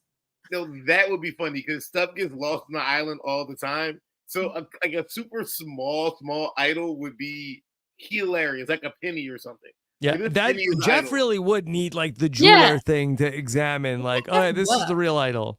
Yeah. Yeah. Didn't Roxroy lose his shot in the dark and then couldn't use it? I think so. Sounds about right. That was going to be Roxroy's whole thing. So yeah. I lost mine a couple times. It's fine. You lost yours, yeah. See? Yes. All right. Well, this was super fun to go through. Thank you to the listeners for giving their many suggestions. And thank you for being good sports, even if we didn't like those suggestions. So we have to come up with an idea for next week's show. We're going to get together with Mike Bloom and figure out what it's going to be between now and then. Once Mike is done moving, we will come back with a great idea for next week's episode here, July 10th. Also, James, we have a great podcast that's out today. Many great podcasts that are out today, including the return of Road to Reality, where Kellen Bechtold talks to Survivor players about their Survivor journey and what it was like for them getting back to real life after the show with your friend and mine, Carla Cruz Godoy. Yeah, I'm excited to tune in. It's going to be fun. Saw Carla this I heard it was a great interview. Carla is like freaking phenomenal. I mean, she had me like being nice and stuff on the island. Like, Carla's great. I love her. Such a great heart. She had a great barbecue this weekend. And tune into the podcast. I'm definitely going to tune in. So I can't wait to. Yeah. And then from there, we had another great podcast today as we talked to a recent several-day Jeopardy champion as Drew Basile joined Stephen Fishback and me to talk about his wild run on Jeopardy. Stephen was so locked in. He was like Drew on Jeopardy today, Shannon. I can imagine. Didn't he just tweet that he only has TV for Jeopardy? Yes. Stephen is a big Jeopardy guy. He was thrilled to talk. He had a ton of great, very specific questions about Drew. Drew is so funny. So I really appreciated him making some time for that. And then our usual co-host on the Summer of Survivor, Mike Bloom, every day has a brand new podcast. And today, Mike Bloom was talking with Dr. Christian Ubicki about who should come back from Redemption Island. Maybe slim pickings from some of the first-time players there, but a must listen as the wish list is 22 episodes in. And join me and Mike on Friday morning as we do our unofficial halftime show coming up live at 10 a.m. Okay? All right. James, what's coming up for you? Let's see. I will probably the barbecue. Oh, I'm eating food this weekend. I'm definitely doing that. I'm probably gonna be linking up with the Purple Pants. Bad A. I don't know if you can say those words. You could say it. That's fine. The Purple Pants Badass. At some point this summer, we're gonna do a couple of podcasts, and hopefully I get to be on a reality kickback with Chappelle. We're gonna figure something out. Is he holding out, James? I don't know if he's holding out on me. We haven't really came to a topic that really that makes sense for both of us at the same time. Where, I mean, we're definitely going to talk the Thrones at some point, but we're just waiting for like the right like moment that makes sense that we both can talk about something that we're both passionate about. So, but it's going to happen soon. But I have to put the pressure. But he's going to say that I left him on red, so he may win. So I don't know how it's going to work. Okay. Well, I have no doubt that you'll be able to work it out. Looking forward to that. James, thank you for being here. This was really great. You were the perfect person to talk about these big ideas. Thanks for having me. Love coming on the podcast. Thank you, Shannon, Rob, for what you do for Survivor and the community. Just it's amazing and it's growing. So I can't wait to see what next new wrinkle you're going to come up with next. So okay, stay tuned, James. Okay, and the next new wrinkle is going to be on my face. Botox can fix that. I didn't even think of that. I mean, Botox. You know, you got that. The immunity of aging. Johnny Fairplay hosts Botox parties all the time. What? What's rewind? What? Yeah. I get like group texts of like, hey, I'm having a Botox party. Cheap Botox. What is a Botox party? I think that if he's got a guy and you go to his house and you get Botox. Kind of feels like a pyramid scheme. I mean, I don't know if maybe he's getting a sounds like he might be. Yeah. If there's not talking about Chappelle's podcast, but maybe a kickback, you think? Yeah, seems like it. I mean, why? He's just doing it out of the goodness of his heart. Yeah. All right. Yeah, I think at the very least he gets the free Botox. Right. Well, it's worth it. All right. Great. Shannon. Yeah. Unlike my hero, Dr. Will, no Botox on me. Sure. Okay. Sure. Like you don't believe you watch Big Brother, Shannon? No, I know Dr. Will. I know what a Dr. Will is. He has Botox? I don't get the Botox. Okay. Yeah. All right. I don't think you need Botox at all, Rob. Oh, thank you. Hanging in People have been saying Zaddy Rob. Okay. The chat always Zaddy Rob. Well, they wanted me to pick them to be the caller of the week. Yeah, but then they don't actually because they know you don't pick. I pick. That's why Jack Jarvis says Shannon doesn't know what a Botox party is because she doesn't need Botox. Jack, I've already decided we've already had Molly on the podcast today, but it will be thought about for next week. Yes. Yeah, Botox shot in the dark edition. Yeah, 1 in 6 chance you get a free Botox at Johnny don't do that in the house. dark. Yeah. Yeah. I think you need like good... In the dark, nobody needs Botox. Think about it. I guess that's true. Where are we? Yeah. What do we? Yeah. Shannon, your plugs. Yes, my plugs. I haven't gotten those either. Yeah. God. Thank you to the people who submitted. Sorry if we rejected you. Thank you, James, as well. I think we were a good, well-balanced panel, different ways of coming at it. I'm sorry for openly cringing at some of the ideas. Don't be sorry. Some of the ideas are bad. We have to be a more, upfront society. If an idea is bad, you have to just say, it's kind of bad. Do you know what would help with that, though? Bring back old school American Idol. That's what we need. Back when you were bad on American Idol, they would tell you, you're bad. You're horrible. Well, we did that. But if I got Botox, then I wouldn't be able, people would give me the suggestion, and I would just have to have a blank face. And that would be good. Anyway, so tying it back to that. Do I have plugs? I do. The confessional, aforementioned. So yeah, I wrote about basically strategic game versus a social game. The social game, this is something I'm talking about on the podcast, but the social game is currency and the strategic game is how you spend it. So looking at the difference, looking at the big favors, the big spenders, how some people have stretched their strategic budget, looking at examples and how that could be used for future seasons. So check that out. And as I said on the draft yesterday, check out the confessional in general, which is what now they're saying I have hair plugs in the chat. I don't know how this has gone this way, but please, no. And now it's on the screen. No. But yeah, check out the confessional, which Kevin Jacobs is doing weekly free strategic newsletter. Rob's written for it, Zach, Kevin, and now myself. And I find every article I read has something new and exciting and interesting to say and is worth it and fun. Yeah. So check that out. And then, the Patron Draft podcast that we did yesterday, and Traders New Zealand, which I'm doing with Puya, and Summer of Survivor every week. And that's it. All right. Check that all out. realitytvnewsletters.com to read Shannon's latest piece, and check out everything else we're doing over here on Rob Has a Podcast. We love to get your comments. If you have ideas for the New Era think tank that you didn't get in the show, leave them in the comments. Love to read them. And we will be back with Mike Bloom next Wednesday night. Take care, everybody. Have a good one. Bye.